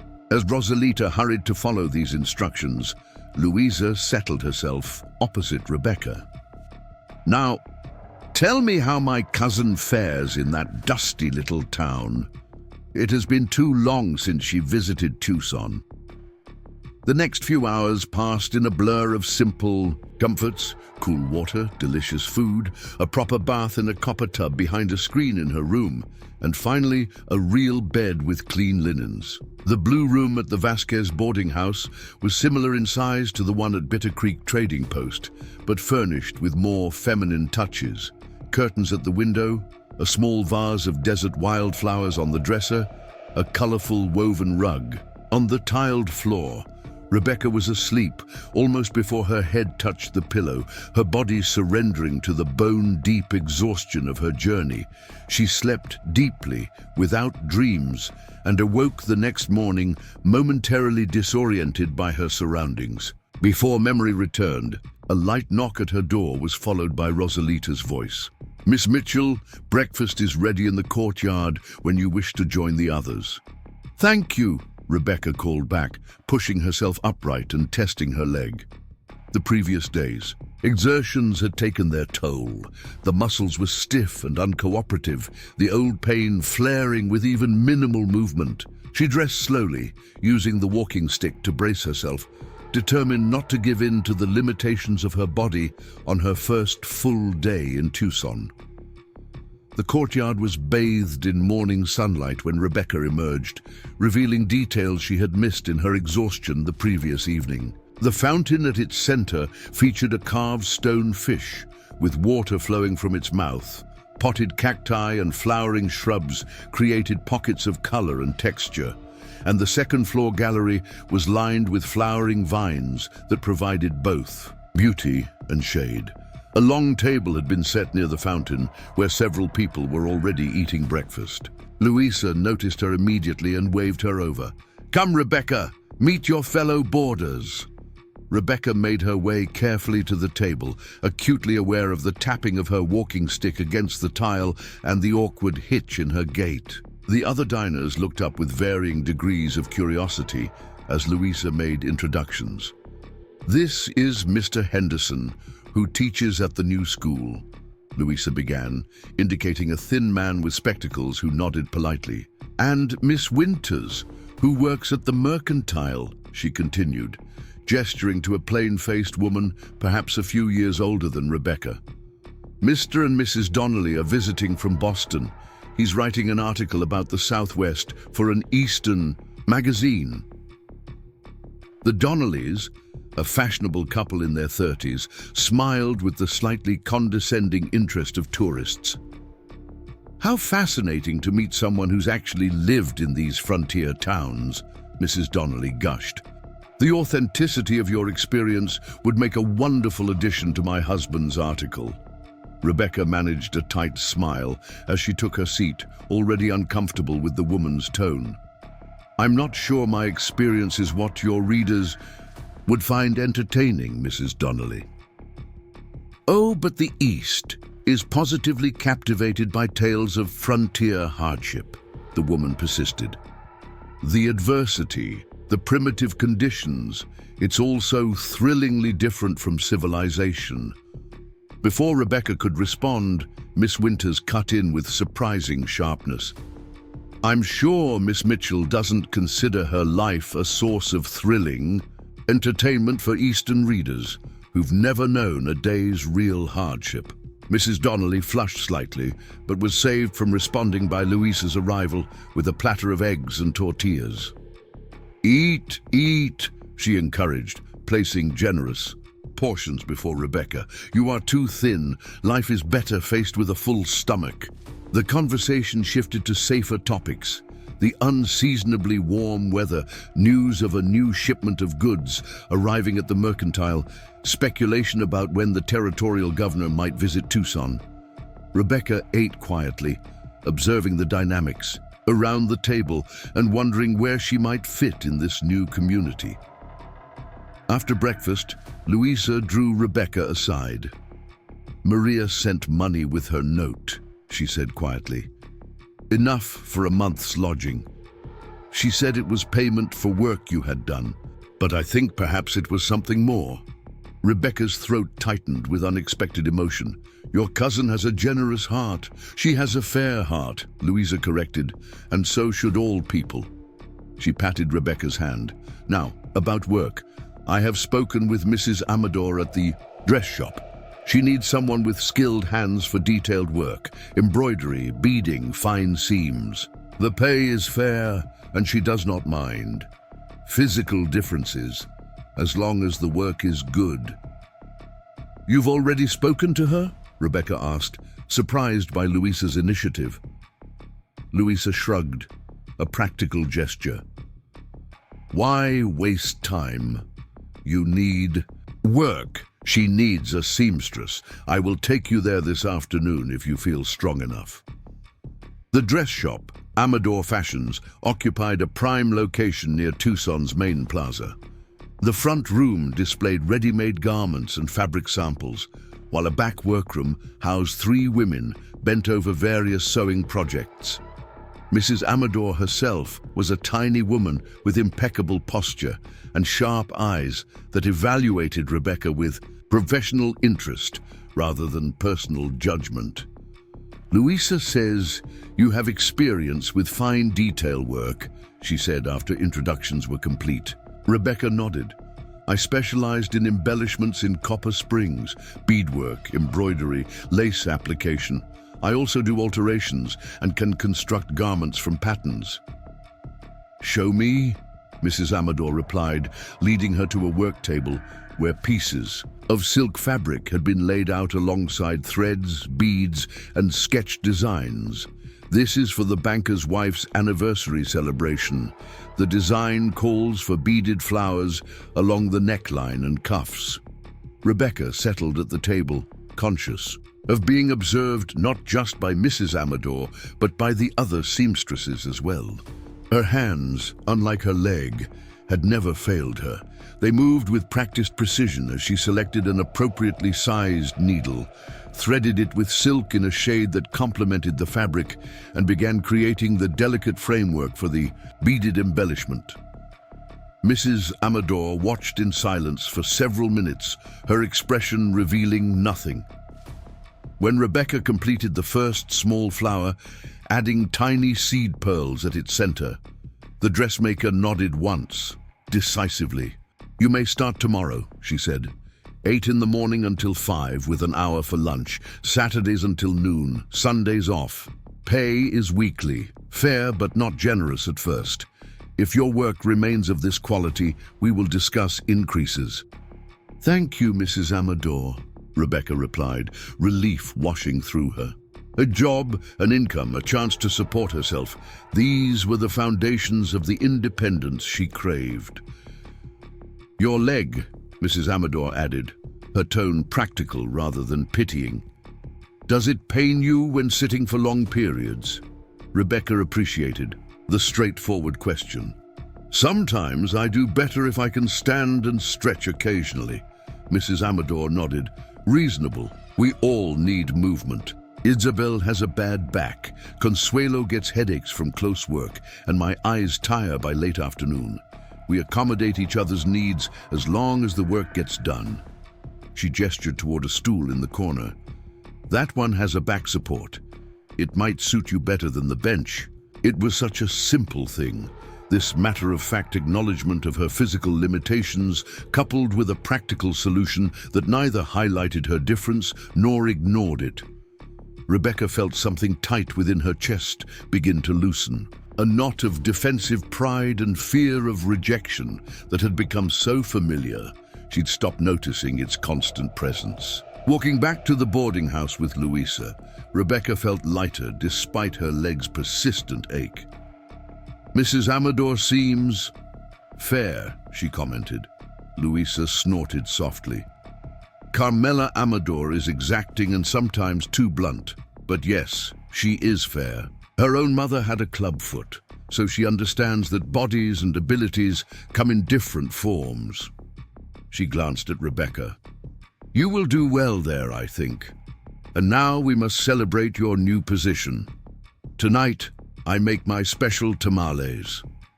The next weeks fell into a pattern that gradually began to feel like a life rather than merely survival.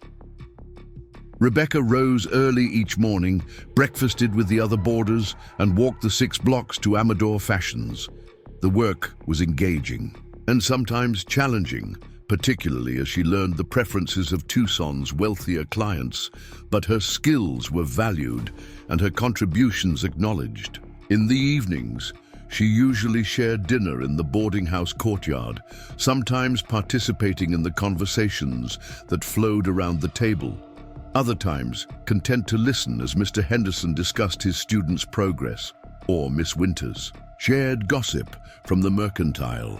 On Sundays, she often accompanied Louisa to the small adobe church near the plaza, finding unexpected comfort in the familiar rhythms of worship, even when the service was conducted partly in Spanish. Her room at the boarding house gradually accumulated small touches that made it her own. A pincushion she had crafted from scraps of fine silk left over from a client's dress. A small watercolor of desert flowers painted by one of Mr. Henderson's students and given to her when she hemmed his only good shirt for free. A jar of dried wildflowers collected during a Sunday afternoon walk with Miss Winters, who had proven to be more interesting than her plain appearance suggested. The pendant Tom had given her remained a constant, worn beneath her clothing, where she could feel its presence against her skin.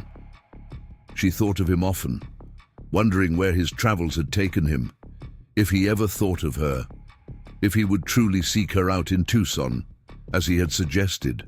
2 months passed with no word, and Rebecca tried to focus on the life she was building, rather than the connections she had left behind. It was during her 3rd month in Tucson that 2 significant events occurred within days of each other. The first was a letter from Maria Vasquez, delivered by a trader who had stopped in Copper Springs on his way south. Rebecca's hands trembled slightly as she broke the seal, uncertain whether she wanted news of the place that had rejected her so brutally. Maria's handwriting filled several pages with updates that ranged from mundane to shocking. The general store had received a new shipment of fabrics. The church roof had been repaired after a storm. Dr. Cooper had left town suddenly after a confrontation with Jack Harrison. And most surprisingly, the Wallerton family's plans for Copper Springs had been abandoned following some unspecified financial irregularities that had caused them to sell their holdings and retreat to San Francisco. "The town is changed," Maria wrote near the end of her letter. "Your return from the canyon was like a stone dropped in still water. The ripples continue to spread. Some speak of you with shame for what was done, others with anger that you exposed their cruelty. Jack Harrison drinks more than he should and has stopped wearing his sheriff's badge. Several families who approved your exile have themselves left town, uncomfortable with remaining now that their actions are known. If you ever wished for justice, perhaps this is a form of it, though I know it cannot undo what was suffered." Rebecca read the letter 3 times before folding it carefully and placing it in the drawer beside her bed. She felt strangely hollow, neither satisfied by Copper Springs' upheaval nor distressed by it. The town and its fate seemed increasingly distant, like a story she had heard rather than lived. The second significant event occurred 2 days later. As Rebecca was helping Mrs. Amador arrange a new window display featuring a wedding gown with elaborate beadwork that had taken Rebecca weeks to complete. She was carefully adjusting the fall of the train when Isabel, one of the other seamstresses, called from the shop entrance. "Rebecca, there's someone asking for you. A man." Rebecca straightened, puzzled. She had made few male acquaintances in Tucson beyond Mr. Henderson and the elderly shopkeeper who sold sewing supplies on the corner. "Did he give a name?" Isabel shook her head, her expression curious. "No, but he's..." She hesitated, clearly searching for a diplomatic description. Not from town. Part Indian, I think." She lowered her voice. "Handsome, though, in a serious way." Rebecca's heart leaped, the pendant suddenly warm against her skin, as if responding to her quickened pulse. "Tell him I'll be right out." She smoothed her hair and straightened her dress with shaking hands, then took a deep breath and stepped into the front room of the shop. And there he was. Tom Redfeather, standing somewhat awkwardly among the feminine surroundings, his buckskin jacket and practical trousers, a stark contrast to the delicate fabrics and fashionable designs displayed around him. He looked the same and yet somehow different, perhaps a bit leaner, his hair slightly longer, his skin darkened by continued exposure to the elements. But his eyes, those serious dark eyes that saw so clearly, were unchanged as they met hers across the room. "Rebecca," he said simply, and the sound of her name in his voice made something bloom inside her chest, something warm and hopeful and terrifying in its intensity. "Tom," she replied equally simply, though it took all her composure to keep her voice steady. "You came. I said I would." His gaze moved over her, noting the healthy color in her cheeks, the confidence in her posture despite the walking stick still braced at her side. "You look well." Mrs. Amador cleared her throat pointedly from behind the counter, her expression a mixture of curiosity and amusement. "Miss Mitchell, perhaps you would like to take your lunch hour now, since you have a visitor." Rebecca flushed slightly, suddenly aware of the interested stares from both customers and co-workers. "Yes, thank you, Mrs. Amador." Outside in the bright Tucson sunshine, Rebecca felt unaccountably shy, uncertain how to bridge the months of separation, or even what she wanted from this unexpected reunion. They walked in awkward silence for half a block before Tom spoke. "There's a small cafe near the plaza," he said. "The food is good. We could talk there if you're hungry." Rebecca nodded, grateful for the practical suggestion. "That sounds perfect."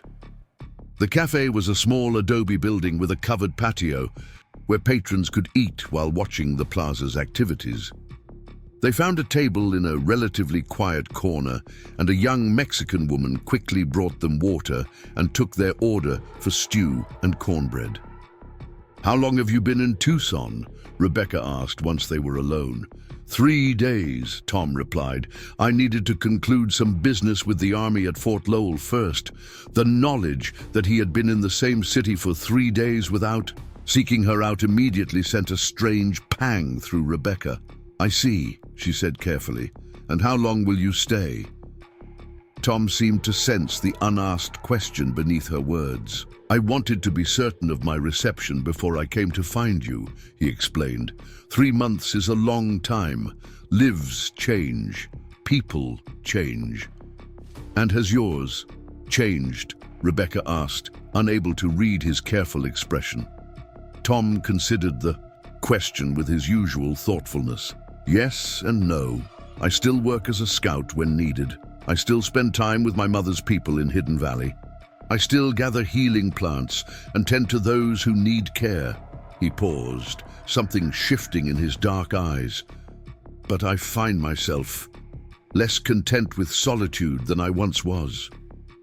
The simple admission made Rebecca's breath catch. "Tom, you have built a good life here," he interrupted, gesturing toward the plaza, the shops, the easy flow of Tucson's diverse population.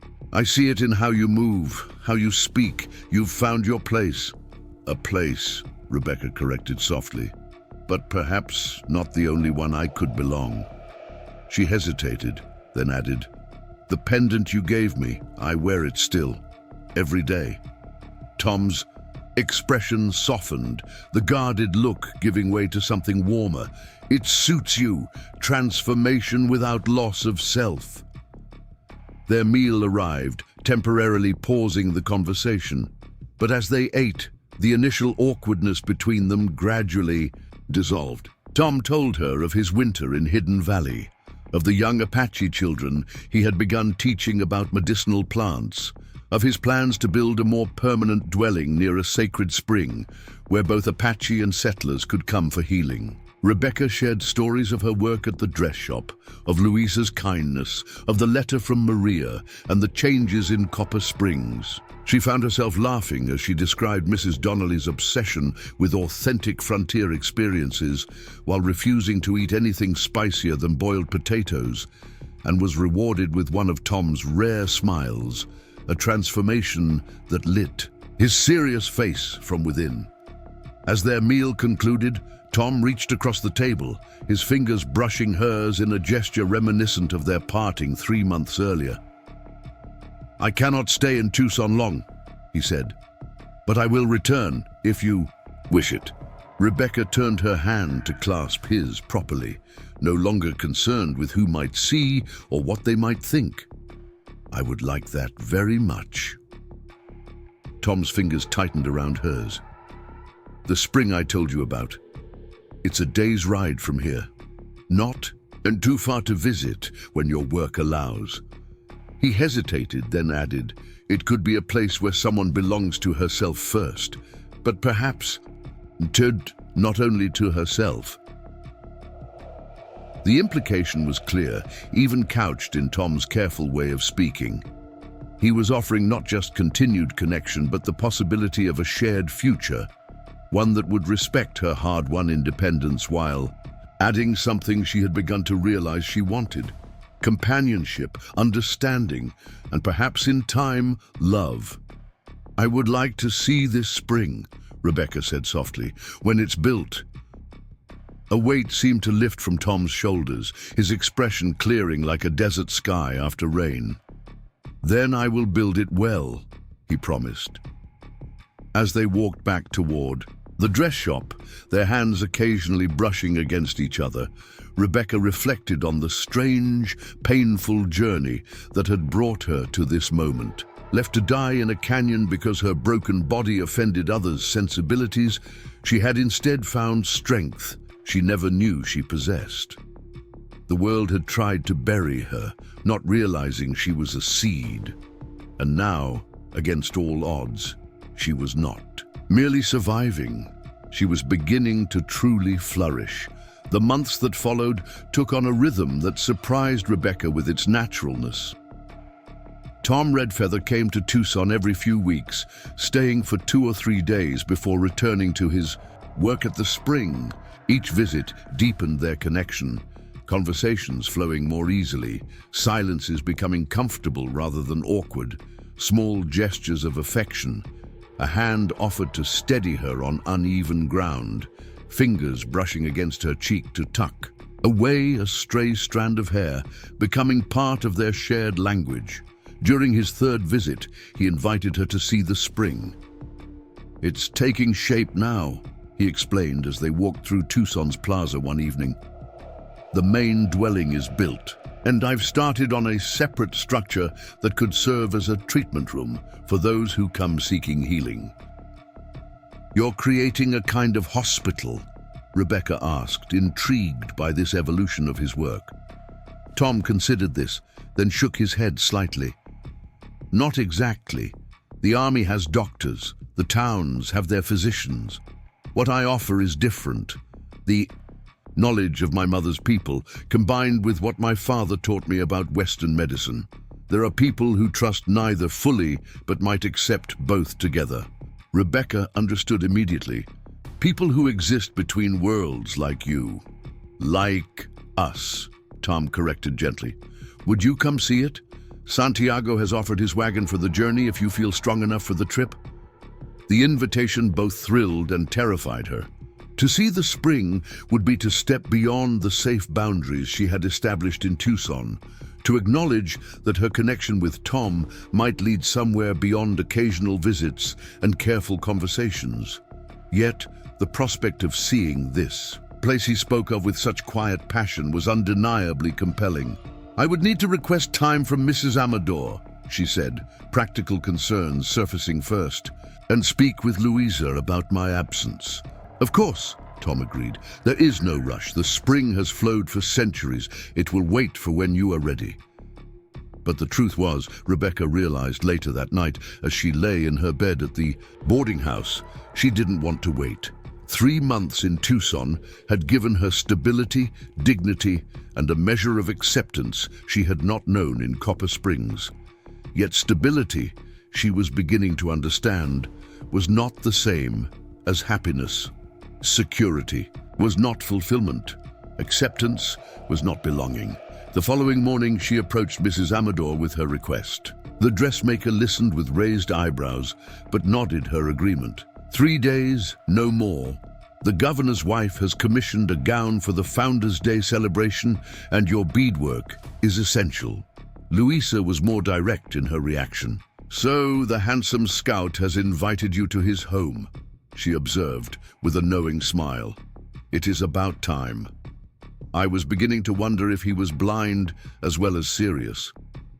It's not like that, Rebecca protested, feeling heat rise to her cheeks. He's building a place for healing, using both Apache and Western methods.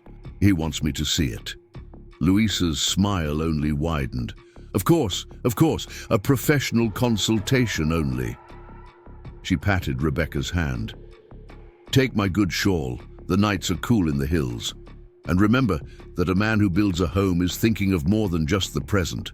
2 days later, Rebecca found herself seated beside Tom in Santiago's wagon, traveling north from Tucson along a trail that gradually left the more populated areas behind. The wagon had been modified with extra cushioning on the seat to make the journey less jarring for Rebecca's leg, a thoughtful detail she suspected was Tom's doing rather than Santiago's. They traveled through the morning and into the afternoon, the landscape changing subtly as they gained elevation. The saguaro cacti gave way to piñon pines and juniper, the terrain becoming rockier and more dramatic. Tom pointed out landmarks as they went, a formation that resembled a sleeping giant, a stand of ancient mesquite trees that marked a seasonal creek bed, distant mountains whose Apache names told stories of their creation. It was late afternoon when Tom directed Santiago to turn onto a less obvious trail that wound between boulder-strewn hills. The spring is just ahead, he explained, his usual reserve giving way to a hint of anticipation. It's hidden from the main trails, a protection that has served it well over generations. The trail opened suddenly into a small valley nestled between protective ridges. Rebecca's breath caught at the unexpected beauty of the place. A clear spring emerged from between rocks at the base of the northern ridge, creating a small stream that meandered through the valley before disappearing underground near its southern end. The water nourished a grove of cottonwood trees whose leaves shimmered gold in the late afternoon light, and patches of grass greener than anything Rebecca had seen since leaving Copper Springs' carpeted areas near the stream. Near the spring's source, Tom had built a substantial dwelling, a skillful blend of Apache design and settler construction techniques. The main structure was circular, constructed of stone and timber, with a pitched roof covered in carefully placed clay tiles, a covered porch wrapped around one side, facing the spring itself, and smoke rose from a central chimney, suggesting someone was in residence. It's beautiful, Rebecca said softly as Santiago brought the wagon to a halt near the dwelling. So peaceful. Tom's expression warmed at her approval. My mother's people have known this place for generations. They believe the water carries special healing properties. He jumped down from the wagon and came around to offer Rebecca assistance. I've arranged for you to stay in the main dwelling.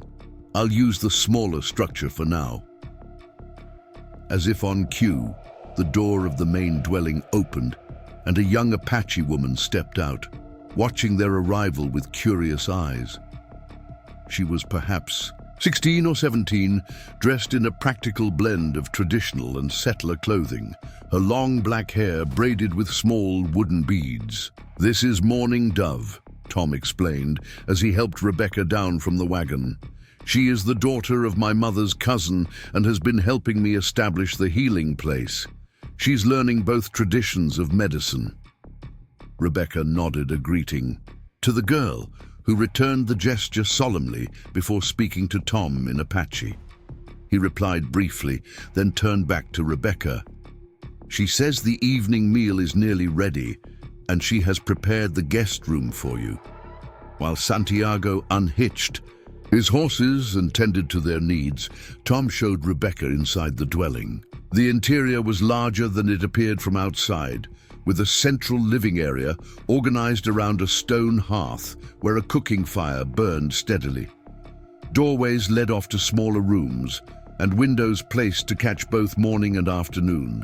Light gave the space a bright, airy feeling despite its solid construction. The furnishings were simple but carefully made. A long table with benches, several cushioned chairs positioned near the hearth, shelves holding books, medicinal supplies, and cooking implements. Rebecca noticed with surprise that one corner held a spinning wheel and loom, tools she hadn't expected to find in Tom's domain. Mourning Dove's grandmother sent those, Tom explained, following her gaze. She believes a healing place should offer many forms of restoration for the hands and heart as well as the body. The evening passed pleasantly, with a simple but delicious meal of rabbit stew, corn cakes, and wild greens prepared by Mourning Dove. The girl was quiet but watchful, her dark eyes missing nothing as she observed the interaction between Tom and Rebecca. Santiago contributed most of the conversation, sharing news and gossip from Tucson and the trading routes with his usual enthusiasm.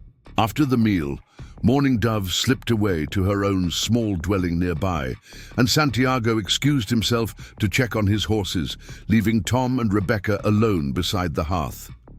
The fire had burned down to glowing embers that cast a warm light over the room, creating an intimacy that made Rebecca acutely aware of Tom's presence beside her. "Tomorrow, I'll show you the healing spring itself," he said, his voice gentle in the quiet room, "and the treatment space I'm creating. I would value your thoughts on how to make it welcoming for women who might come for care." Rebecca nodded, touched by his consideration. "I'd like that." A comfortable silence fell between them, broken only by the occasional pop and crackle from the fire. Finally, Tom spoke again, his tone more personal than it had been all day. "When I found you in the canyon, I didn't expect..." He paused, seeming to search for the right words. "I didn't expect that you would become important to me." The simple admission made Rebecca's heart quicken. "Nor did I," she replied honestly. "I was focused only on survival then." "And now?" Tom asked, his dark eyes reflecting the firelight as they studied her face. Rebecca considered the question, knowing the moment called for truth rather than caution. "Now, I find myself thinking of more than survival, of possibilities I hadn't allowed myself to consider." Tom reached for her hand, his fingers warm as they clasped hers. "I have built this place with those possibilities in mind," he said quietly. "But I would not presume. Your independence is hard-won. I would not ask you to surrender it." "Is that what you think sharing a life would mean? Surrender?" Rebecca asked, turning slightly to face him more directly. Tom shook his head, a ghost of a smile touching his lips. "No, not with you. I think it would mean partnership. Two paths converging but neither erased." He squeezed her hand gently. "But such decisions need not be made tonight. We have time." The following day dawned clear and cool, the early morning light casting long shadows across the valley as Rebecca emerged from her room. She found Tom already awake, preparing coffee over the rekindled hearth fire. He looked up at her entrance, his expression warming in a way that made her heart flutter despite her best efforts at composure. "You slept well?" he asked, pouring the steaming coffee into a ceramic mug and offering it to her. "Better than I have in months," Rebecca admitted, accepting the mug gratefully. "There's something about this place, a tranquility that seeps into your bones." Tom nodded, understanding without need for further explanation. The Apache believes certain places hold special power, not just the physical properties of clean air or mineral water, but a spiritual quality that affects those who visit. This is such a place. After a simple breakfast, Tom led Rebecca on a tour of the valley, moving at a pace that accommodated her limitations without drawing attention to them. He showed her the spring itself, a clear pool where water bubbled, up from deep underground, so mineral-rich that the rocks surrounding it were stained with colorful deposits. "People have been coming here for healing since before written history," Tom explained, crouching beside the pool and letting the water run through his fingers. "The minerals ease joint pain, help wounds heal cleaner, strengthen those weakened by illness." Beyond the spring, partially sheltered by a natural rock overhang that Tom had extended with skillful stonework, stood the treatment space he had mentioned. It was a simple structure with wide doorways to admit air and light, stone platforms that could serve as treatment tables, and built-in shelves already stocked with medicinal herbs, bandages and tools. A small fire pit in the center could be used for heating water or preparing herbal remedies that required cooking. "What do you think?" Tom asked as Rebecca explored the space, running her hand along the smooth, finished stone walls. "Will it serve the purpose?" "It's remarkable," she replied honestly. "The way you've combined practicality with reverence almost. It feels like a sacred space." Tom's expression softened at her understanding. Healing should be both practical and sacred. The body and spirit are not separate things. They continued their exploration of the valley, Tom pointing out medicinal plants he had deliberately cultivated, areas where he planned to build additional dwellings for patients who needed extended care, and a small plot where Mourning Dove had started a vegetable garden. Throughout the tour, Rebecca was struck by the thoughtfulness of the design, the way each element served both practical and aesthetic purposes, the attention to details that would make the place accessible to those with physical limitations, the harmonious integration with the natural surroundings. "You've created something extraordinary here," she said, as they rested beneath the cottonwood trees, listening to the gentle sound of the stream. "Something that honors both your heritages." "That was my intention," Tom acknowledged. "But it's still incomplete." He hesitated, then continued with uncharacteristic hesitancy. "There's a quality of home that I haven't quite achieved, perhaps because I've never truly had one myself." The vulnerability in this admission touched Rebecca deeply. Here was a man of remarkable skill and wisdom, who moved confidently between cultures and commanded respect from both, yet still yearned for something as fundamental as a place to truly belong. It resonated with her own journey in a way that made her throat tight with emotion. "Perhaps home isn't something you build from stone and timber," she suggested softly. "Perhaps it's something you create with shared purpose and caring." Tom's gaze met hers, intense and searching. "Is that what you believe?" Rebecca nodded slowly. "I'm beginning to."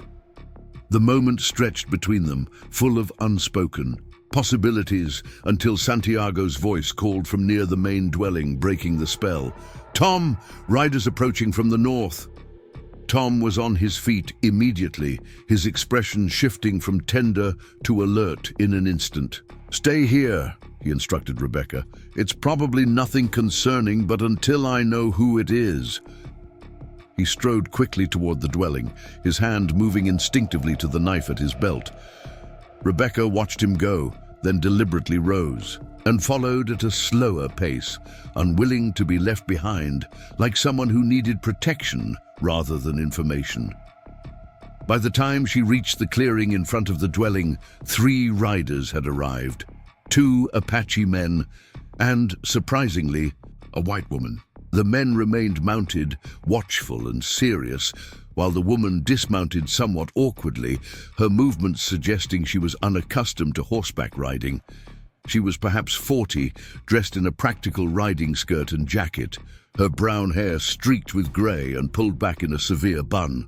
Tom was speaking with the Apache men in their language, his posture relaxed now as he nodded in apparent agreement with whatever they were discussing.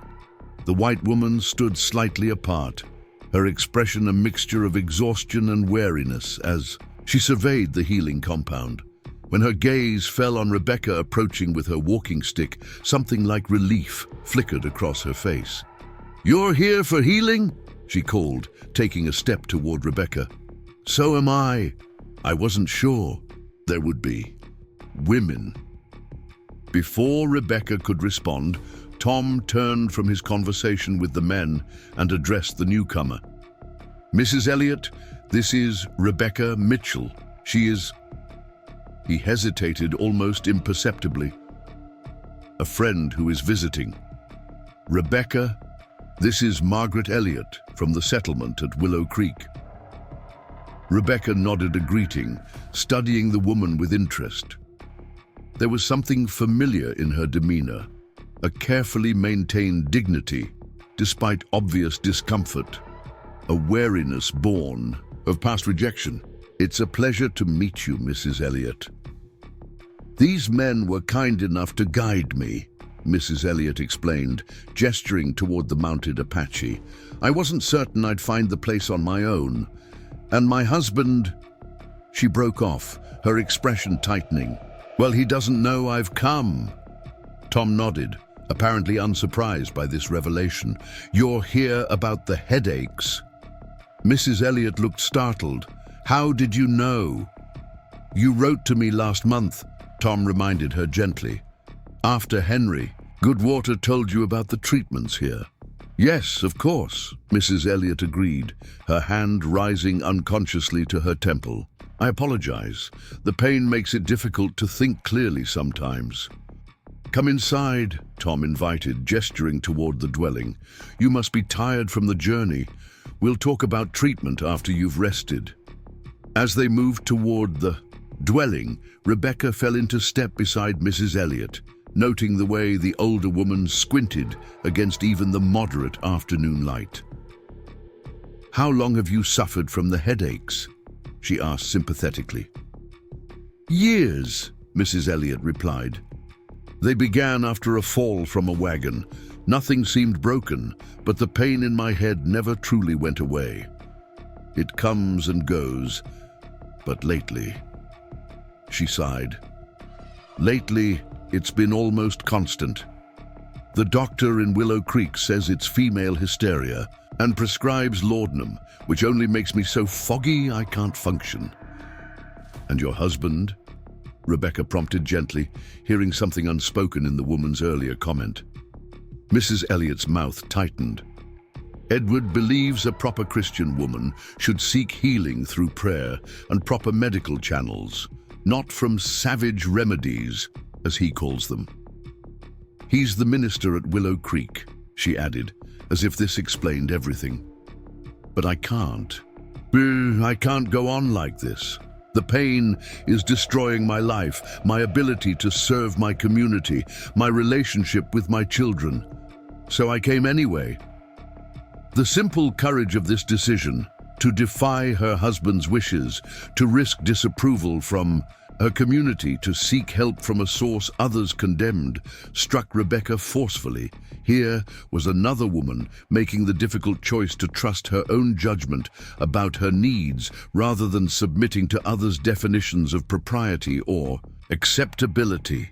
"You did the right thing," she said firmly. "Pain shouldn't be endured when healing is possible, no matter the source of that healing."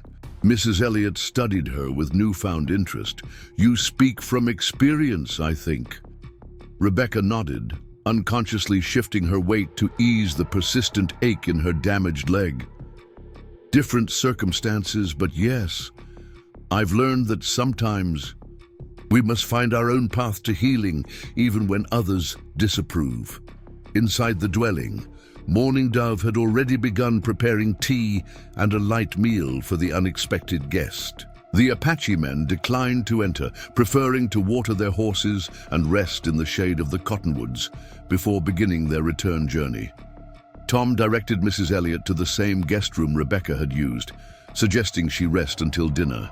When they were alone again, Rebecca turned to Tom. "Will you be able to help her?" His expression was thoughtful as he added herbs to the tea Mourning Dove was brewing. I believe so. The symptoms suggest pressure within the skull, what Western doctors call intracranial pressure, likely from her fall. The Apache have treatments that can reduce such pressure without the dulling effects of laudanum. And will she face consequences for coming here? From her husband, I mean. Tom sighed softly, a rare display of frustration. Possibly. The minister is known for his rigid views, but if the treatment works, perhaps even he will have to acknowledge its value. He glanced at Rebecca, something warming in his expression. You connected with her quickly. Rebecca shrugged slightly. I recognized something in her, the determination to seek healing on her own terms, despite what others might think proper. Like someone else I know, Tom observed with the hint of a smile. Perhaps that's another element that's been missing here, someone who understands the journey from both sides. Not just a healer, but someone who has needed healing. The implication hung in the air between them. Another possibility, another role Rebecca might play in this place Tom was creating. Not just visitor, not just romantic partner, but an active participant in the healing work itself. Someone whose own experience of vulnerability and recovery could speak to others in ways Tom's skills alone might not. The idea resonated through her with unexpected force. In Copper Springs, her injury had defined her as less than, as a burden to be tolerated or removed. In Tucson, her skillful hands had given her value despite her damaged leg, but still within carefully defined boundaries. Here, in this valley with its sacred spring, could her entire self, both her strengths and her so-called weaknesses, find purpose.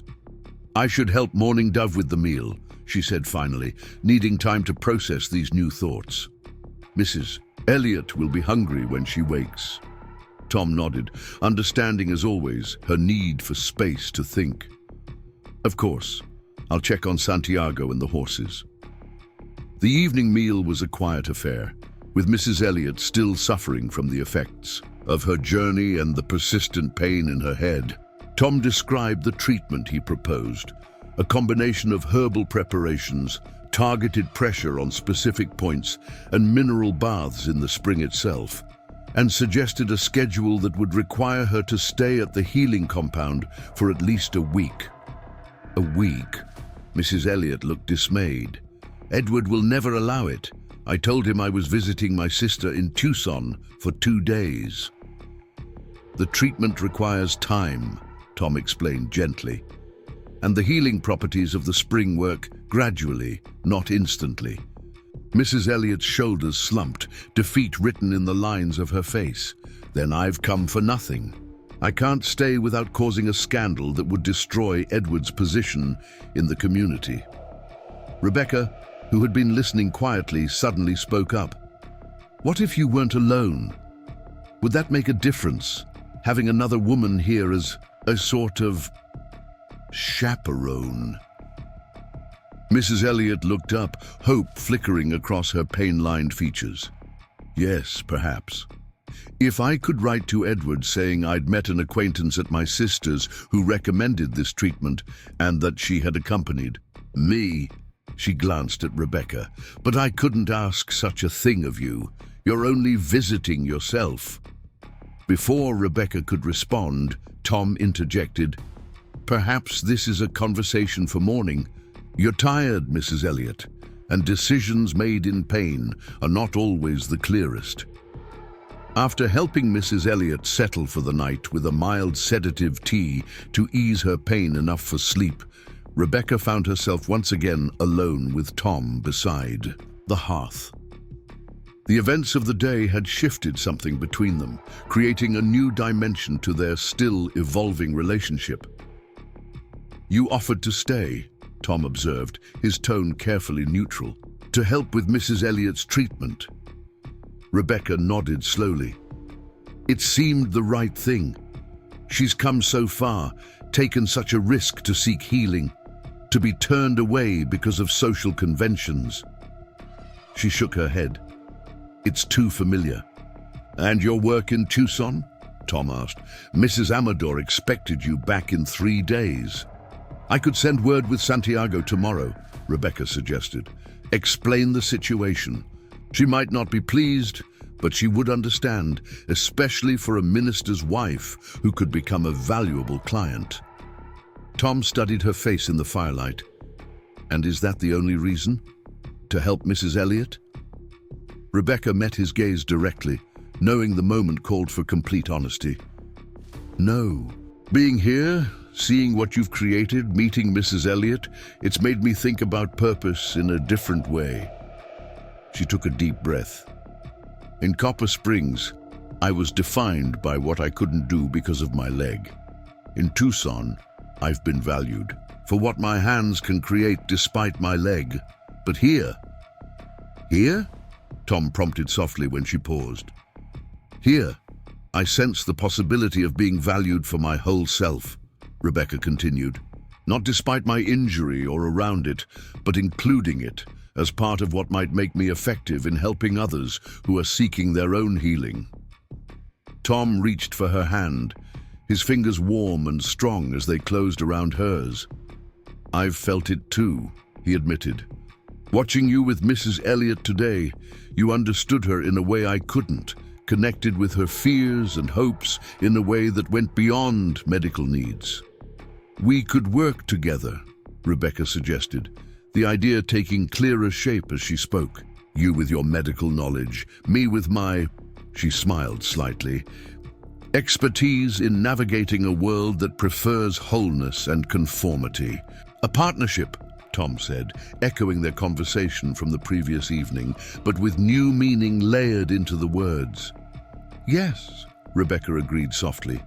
"A partnership in healing, in building something meaningful, in creating a home neither of us has truly had before."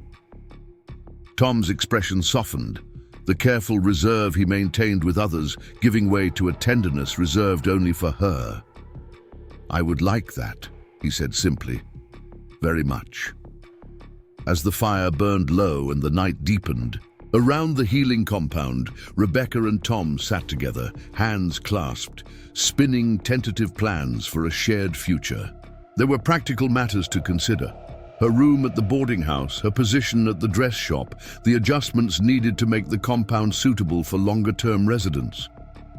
But beneath these details ran a current of certainty, a recognition that their separate paths had converged for reasons beyond chance or coincidence. Rebecca thought of the pendant she still wore, its symbol of transformation without loss of essence now seeming prophetic. The broken woman abandoned in Shadowrock Canyon had not merely survived. She had discovered in her brokenness a strength and wisdom that might now serve others, facing their own canyons of rejection and pain. "Tomorrow," Tom said softly, as the last embers glowed in the hearth, "we'll begin." 1 year later, Rebecca Mitchell stood on the covered porch of the main dwelling, watching the sun rise over the healing valley. The early morning light painted the cottonwoods golden and made the spring water sparkle like scattered gems. In the quiet dawn, she allowed herself a moment to marvel at how completely her life had transformed.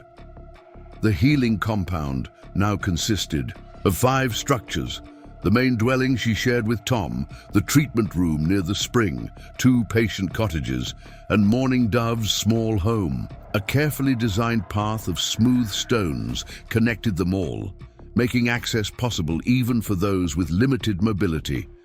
Rebecca had insisted on this feature, drawing from her own experience to create a place where physical limitations didn't define one's ability to move through the world.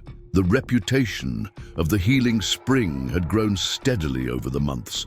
Margaret Elliott had been their first true success story. Returning to Willow Creek after 2 weeks of treatment with her headaches significantly diminished, and a newfound confidence that allowed her to explain her absence to her husband with unexpected authority. The minister had been skeptical, but could not deny the improvement in his wife's condition. More surprisingly, he had eventually sent several parishioners to the spring when conventional treatments failed them. Word spread in the way of frontier communities, through traders and travelers, letters sent to distant family members, grateful patients who spoke of their experiences. They came seeking help for various ailments, chronic pain, lingering injuries, wounds that wouldn't heal properly, mysterious illnesses that baffled conventional doctors. Some came from nearby settlements, others traveled for days to reach the spring. Some arrived skeptical but desperate. Others came with faith in the healing. Traditions Tom represented. Rebecca had found her role in this growing community more naturally than she could have anticipated. While Tom provided medical treatment combining his dual heritage of knowledge, Rebecca offered something equally valuable: understanding, empathy, and practical wisdom for navigating life with lasting limitations. Many who came to the spring would never be fully cured in the conventional sense. They needed to learn to live differently, to find strength in adaptation rather than full restoration. This was the territory Rebecca knew intimately. She had also brought her sewing skills to the healing work, creating specialized garments that accommodated various injuries and disabilities while preserving dignity and providing practicality. Her designs, from split skirts that allowed women with leg injuries to ride astride more comfortably, to carefully engineered shirts for men with limited arm mobility, had become almost as sought after as Tom's medical treatments. The sound of footsteps behind her drew Rebecca from her reflections. Tom joined her on the porch, handing her a steaming mug of coffee. Even after a year of shared life, her heart still quickened at his presence, at the quiet strength he carried with such humility. "The Carson family should arrive today," he said, referring to their expected patients, a mother and daughter from a ranching community northeast of Tucson. "Santiago will bring them from town." Rebecca nodded. "The small cottage is ready for them. I added extra cushions to the chairs since you mentioned the mother's hip condition." Tom's expression warmed with appreciation. "You think of details I would miss." "It's why we make a good team," Rebecca replied, leaning slightly against him as they watched the sunrise together. The casual intimacy of the gesture still felt like a gift. This ability to share space and touch without self-consciousness or hesitation. Their partnership had deepened over the months, growing from tentative collaboration to a profound connection that encompassed their work, their daily life, and their hearts. They had married in a simple ceremony at the spring 6 months earlier, with Luisa and Santiago as witnesses and a visiting Apache elder officiating alongside a circuit-riding minister, a fitting representation of the bridged worlds they inhabited. The wedding had attracted some curiosity from Tucson society, a mixed heritage marriage still being uncommon enough to raise eyebrows, but Rebecca had discovered that her concern about others' opinions had diminished dramatically. Those whose respect mattered, Luisa, Mrs. Amador, the patients who had found healing at the spring, understood the authentic connection between her and Tom. Those who didn't understand were no longer her concern. "I've been thinking," Tom said after a comfortable silence, "about expanding the treatment room. More people are coming as the weather improves, and some of the treatments require privacy that's difficult to maintain with only one space." "That makes sense," Rebecca agreed. "Perhaps we could adapt the design to include a separate area specifically for the mineral soaks. That seems to be the treatment most patients need to share currently." Tom nodded, his hand finding hers in a gesture that had become habitual. "Your practical mind improves every plan." The compliment warmed her, not just for its sincerity, but for how it acknowledged the value of her contributions. Their partnership was genuinely equal, each bringing different but complementary strengths to their shared purpose. The tranquil morning was interrupted by the arrival of an unexpected visitor, a lone rider approaching from the direction of Tucson. As the figure drew closer, Rebecca recognized with surprise the distinctive posture of Sheriff Michael Donovan from Tucson, a fair-minded lawman who had occasionally directed injured prisoners to the healing spring for treatment. "Sheriff," Tom called as Donovan dismounted near the porch. "We weren't expecting you. Is someone in need of care?" Donovan removed his hat, wiping sweat from his brow. "Morning, Red Feather, Mrs. Red Feather?" He nodded respectfully to Rebecca. "Not exactly medical business today, though it might come to that." His expression was grave. "Had some troubling news I thought you should hear directly. Jack Harrison arrived in Tucson yesterday." Rebecca felt her body tense at the name. Memories of Copper Springs and the canyon flooding back with unexpected force. "Jack Harrison? The former sheriff from Copper Springs?" Donovan nodded. "The very same. He's been drinking heavily at the Golden Spur, making some concerning statements about unfinished business and setting things right." He turned his attention to Tom. "He mentioned your name specifically, Red Feather, and yours, ma'am. Nothing directly threatening, but enough to worry the barkeep who sent word to me." Tom's posture had subtly shifted, the healer giving way to the scout and protector. "You believe he intends harm?" "I believe he's a broken man looking for someone to blame," Donovan replied carefully. "From what I gather, Copper Springs has fallen on hard times. The railroad changed its planned route, the Wallerton investments collapsed, and many families moved on. Harrison lost his position as sheriff months ago." Rebecca processed this information, feelings complicated. "And he blames us for these reversals?" "Oh, people who lose everything often need a target for their anger," Donovan said, his tone sympathetic. "Especially men like Harrison, who've built their identity on authority and respect." "What do you suggest?" Tom asked, his hand moving protectively to Rebecca's back. "I've put my deputies on alert, and I've warned Santiago not to guide any strangers out here without checking with me first. But this valley is outside my jurisdiction." Donovan replaced his hat. "I thought you deserved to. No, to take whatever precautions you deem necessary." After the sheriff departed, promising to send word if Harrison left Tucson, heading in their direction, Rebecca and Tom discussed their options quietly over breakfast. Morning Dove listened intently, offering to send word to her relatives in the Hidden Valley settlement, who could provide additional protection if needed. "We could postpone the Carson family's treatment," Tom suggested, concern evident in his eyes. "Send word to Santiago to delay bringing them." Rebecca considered this, then shook her head firmly. "No. We won't allow Jack Harrison's bitterness to interfere with our work." She reached across the table to take Tom's hand. "This healing place is too important to too many people. We can be cautious without surrendering to fear." Tom studied her face, pride mingling with concern in his expression. "You've come a long way from the woman I found in the canyon." "We both have," Rebecca replied softly.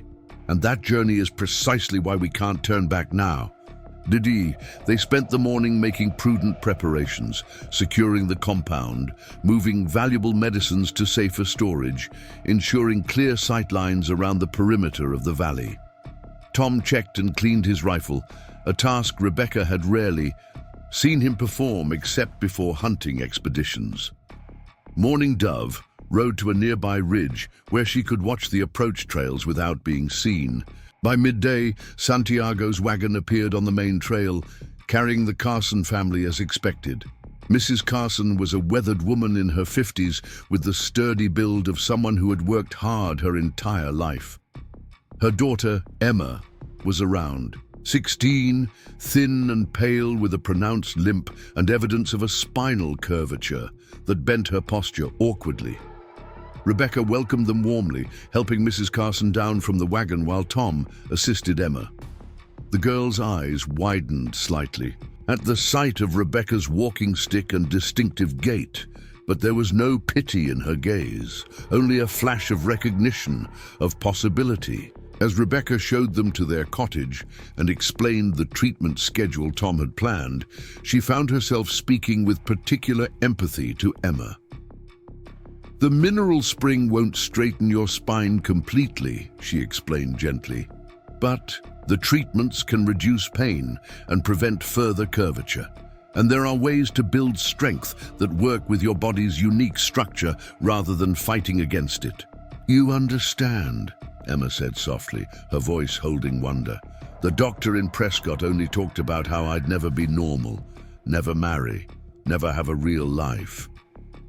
Rebecca smiled, memories of similar pronouncements echoing from her own past. "Doctors can be remarkably limited in their imagination sometimes. My life may not be what others consider normal, but it is very real and more fulfilling than I once believed possible." The afternoon passed in the familiar rhythm of new patient orientation. Medical histories taken, initial treatments administered, meals served, and medications prepared. Santiago departed with promises to return in 2 weeks to check on the Carson's progress and bring supplies from Tucson. As evening approached, Rebecca found Tom standing near the spring, his expression thoughtful as he watched the water bubble up from its hidden source. "What's on your mind?" she asked, joining him in the peaceful spot that had become their favorite place for private conversations. "Many things," he admitted. "Concern about Harrison, hope for Emma Carson's treatment, gratitude for this place, for the work we do." He turned to face her fully. "For you." Rebecca leaned into him, drawing strength from his solid presence. "Whatever happens with Jack Harrison, we'll face it together. This place, what we've built here, is stronger than his bitterness." Tom's arm encircled her waist, secure but gentle. "When I found you in the canyon, I believed I was saving your life. I didn't understand then that you would help save mine as well." "Is that what we did?" Rebecca asked, smiling up at him. "Save each other." "That," Tom agreed, "and create something neither of us could have built alone." As twilight descended over the healing valley, Rebecca and Tom walked back to the main dwelling, their steps naturally adjusting to match each other's pace. Tomorrow would bring its own challenges, patients to treat, possibly a confrontation with the man from Rebecca's painful past, the ongoing work of building and sustaining their vision for this place of healing. But tonight, in this moment, Rebecca felt a profound sense of rightness, of having found not just safety or acceptance, but true belonging. The broken woman abandoned in Shadowrock Canyon had not merely survived. She had discovered that her brokenness itself was a kind of strength, a wisdom earned through suffering that now served others on their own journeys toward healing. The healing spring continued its eternal emergence from the earth, water finding its path through stone, persistent and patient. Like the spring, Rebecca had found her way through seemingly impenetrable barriers, carving new channels when old ones were blocked, never ceasing to flow toward life and purpose. They had tried to bury her, not knowing she was a seed. And now, against all odds, she had not only grown but blossomed, rooted firmly in this valley of healing, this partnership of equals, this life of meaningful service. Whatever tomorrow might bring, that truth would remain unshaken. Up next, you've got 2 more standout stories right on your screen. If this one hit the mark, you won't want to pass these up. Just click and check them out.